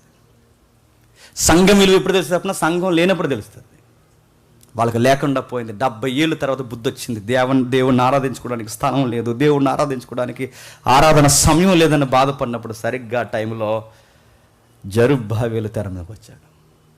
సరిగ్గా టైంలో ఎజ్రా, నెహెమ్యా తెర మీదకి వచ్చారు. సరిగ్గా అదే టైంలో ఎస్తేరు తెలుసు కదా తెర మీదకి వచ్చారు. సరిగ్గా అదే టైంలో మనకు తెలుసు రాజు అయిన కొరేస్ పర్మిషన్ చేస్తున్నాడు వాళ్ళకి. సరిగ్గా ఆ టైంలో వాళ్ళ కీలక పాత్ర క్షమించండి, ఎస్తేర్ని పక్కన పెట్టిన సరిగ్గా అదే టైంలో కీలక పాత్ర పోషిస్తున్నారు. ఆ పాత్ర పోషిస్తున్నప్పుడు జరుబ్బాబెలు, ఎజ్రా, నెహెమ్యా, రాజు, కోరేస్, సైరస్ అంటారు హిస్టరీలో. ఇక్కడ వరకు వచ్చాడు కదా, మన ఆఫ్ఘనిస్తాన్ వరకు. మన ఇండియా అప్పుడు అక్కడ వరకు ఉంటుంది. ఇక్కడంటే ఎక్కడ ఉందనుకోకండి ఆఫ్ఘనిస్తాన్, అక్కడంటే అక్కడ అని. అక్కడ వరకు వచ్చాడు. కొరేస్ సైరస్ పరిపాలన, ఆ కాయిన్స్ మొన్నటి వరకు మనకు దొరికాయి. ఆ టైంలో చెర నుండి మంచిగా వాళ్ళతో ఒక లైజనింగ్ మెయింటైన్ చేస్తూ కొరేస్ దగ్గర ఒక మంచి పరిపాలన వ్యవస్థలో ఈ ఎవరైతే ఇశ్రాయేలు పెద్దలు పనిచేస్తున్నారో ఆయన ద్వారా పర్మిషన్స్ వీళ్ళు దొరికిన తర్వాత మెల్లగా అంతకుముందు నెహెమ్యా, ఎజ్రా, అయామ్లో వచ్చి గోళ్ళ మళ్ళీ కట్టుకున్నారు. మళ్ళీ మందిరాన్ని పునర్నిర్మాణం చేశారు. కొరేస్ టైంకి వచ్చేసరికి మళ్ళీ పాత వైభవాన్ని తీసుకురావాలనుకున్నారు. కానీ విషయం ఏంటి చెప్పిన, చెర నుండి అయితే వచ్చారు కానీ దేవుడు వాళ్ళతో మాట్లాడడం మానేశాడు. నేను ముగించేస్తున్నాను, అయిపోయింది. చెర నుండి వచ్చారు 70 సంవత్సరాల తర్వాత. కానీ 70 సంవత్సరాల తర్వాత వాళ్ళు చెర నుంచి వచ్చిన తర్వాత దేవుడు వాళ్ళతో మాట్లాడడం మానేశాడు. ఎన్ని సంవత్సరాలు మాట్లాడడం మానేశాడంటే 400 సంవత్సరాలు మాట్లాడడం మానేశాడు. ఆ 400 సంవత్సరాల నిశ్శబ్ద కాలమే మలాకి నుండి చెప్పండి మత్తయి వరకున్న మధ్యస్థపు నిశ్శబ్దపు కాలమే 400 సంవత్సరాల నిశ్శబ్ద కాలం. నేను ముగిస్తున్నాను. ఏ ఐగుప్తు నుంచి 400 సంవత్సరాల చరిత్రలోంచి బయటకు వచ్చారో మళ్ళీ తిరిగి మళ్ళీ 400లోనే తిరిగి దేవునికి దూరం అయిపోయి అక్కడే మళ్ళీ నిలబడ్డారు. ఇది పాత నిబంధన. ఈ చెర నుంచి వచ్చిన తర్వాత మేక ఇంకా రకరకాల వ్యక్తులు ముందు వెనక ఎలక ముందు ఏలిన తర్వాత ఏం జరిగిందో వాళ్ళ స్థితిగతులు విస్తరింపజేసి రాసిన పుస్తకాలే ప్రవక్తల పుస్తకాలు అంటారు. ఆ ప్రవక్తల పుస్తకాల్లో చిట్ట చివరి పుస్తకమే మలాకి పుస్తకం. ఆ తర్వాత ఏం జరిగింది 400 సంవత్సరాలు దేవుడు మాట్లాడటం మానేశాడు. ఇక మాట్లాడడానికి అబ్రహాం లేడు, ఇక మాట్లాడడానికి నాహోహు లేడు, ఇక్కడ మాట్లాడడానికి దావీదు లేడు, మళ్ళీ మాట్లాడడానికి సొలొమోను లేడు, మాట్లాడడానికి సమూయేలు లేడు, మాట్లాడడానికి ప్రవక్తలు లేరు, మాట్లాడడానికి దేవుని మాటినేవాళ్ళు లేరు. మాటినేవాడు కావాలి. ఆ మాట విని దేవుణ్ణి భూమి మీద సంతోషింపజేసే ఒక వ్యక్తి కావాలి. మానవులు ఎవ్వరు లేరు. ఆ టైంలో తండ్రి చిత్తాన్ని ఆనందింప చేయడానికి 400 సంవత్సరాల తర్వాత భూమి మీదకి వచ్చిన వ్యక్తే నజరేయుడైన యేసుడు. అక్కడి నుంచి న్యూ టెస్టిమెంట్ స్టార్ట్ అవుతుంది. అది మత్తయి సువార్త. ఏం జరిగింది, మత్తయి ఎలా స్టార్ట్ అయింది, ఈ దినములో అంతమంది కుమారుని ద్వారా దేవుడు ఎలా మాట్లాడాడని తెలియజేసే గ్రంథమే క్రొత్త నిబంధన. ఇది ఓవరాల్ వ్యూ. అంతా అయిపోయింది, నేను ముగిస్తున్నాను.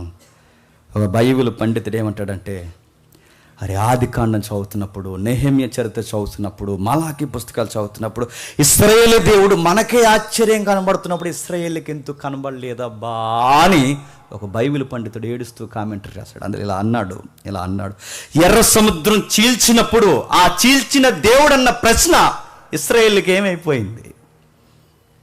యెరికో గోడ కూల్చినప్పుడు ఆ కూల్చిన దేవుడు అన్న ప్రశ్న ఇశ్రాయేలుకి ఏమైపోయింది? సొలొమోను మందిరం మీద మేఘం కమ్మినప్పుడు ఆ మేఘాల మధ్య నుంచి దేవుడు మాట్లాడుతున్నప్పుడు ఆ మేఘం మధ్య నుంచి మాట్లాడుతున్న దేవుడు ఏమైపోయాడన్న ప్రశ్న ఇశ్రాయేలుకి ఏమైపోయింది? అరణ్యంలో నీటి చుక్క పచ్చని మొక్క దొరకని టైంలో ఆకాశం నుంచి మన్నాను కురిపించిన ఆ దేవుడు ఎవరన్న ప్రశ్న వాళ్ళకి ఏమైపోయింది? బండను చీల్చి బండ నుంచి నీళ్ళిచ్చి బండ నుంచి అద్భుతాలు జరిగించిన ఆ బండ నుంచి నీళ్ళిచ్చిన ఆ దేవుడు ఎవరన్న ప్రశ్న ఇశ్రాయేలుకి ఏమైపోయింది? యెహోషువ కాలంలో సూర్య చంద్ర నక్షత్రాలని సూర్యుడా చంద్రుడా గిబియోన్లో ఆగిపో అన్నప్పుడు ఆ ఆపేసిన ఆ దేవుడు ఏమైపోయాడన్న ప్రశ్న ఏమైపోయింది? ఆ దేవుడెవరు? ఎర్ర సముద్రాన్ని ఆపిన దేవుడెవరు? యెరికో గోడను కూల్చిన దేవుడెవరు? సొలొమోను మందిరం మీద మేఘాలను దించిన దేవుడెవరు?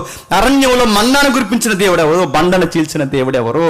మన్నాను కురిపించిన దేవుడెవరు? సూర్యచంద్ర నక్షత్రాలను ఆపేసిన దేవుడెవరు? ఎవరు? ఆయన పేరు సైన్యములకు అధిపతి యెహోవా.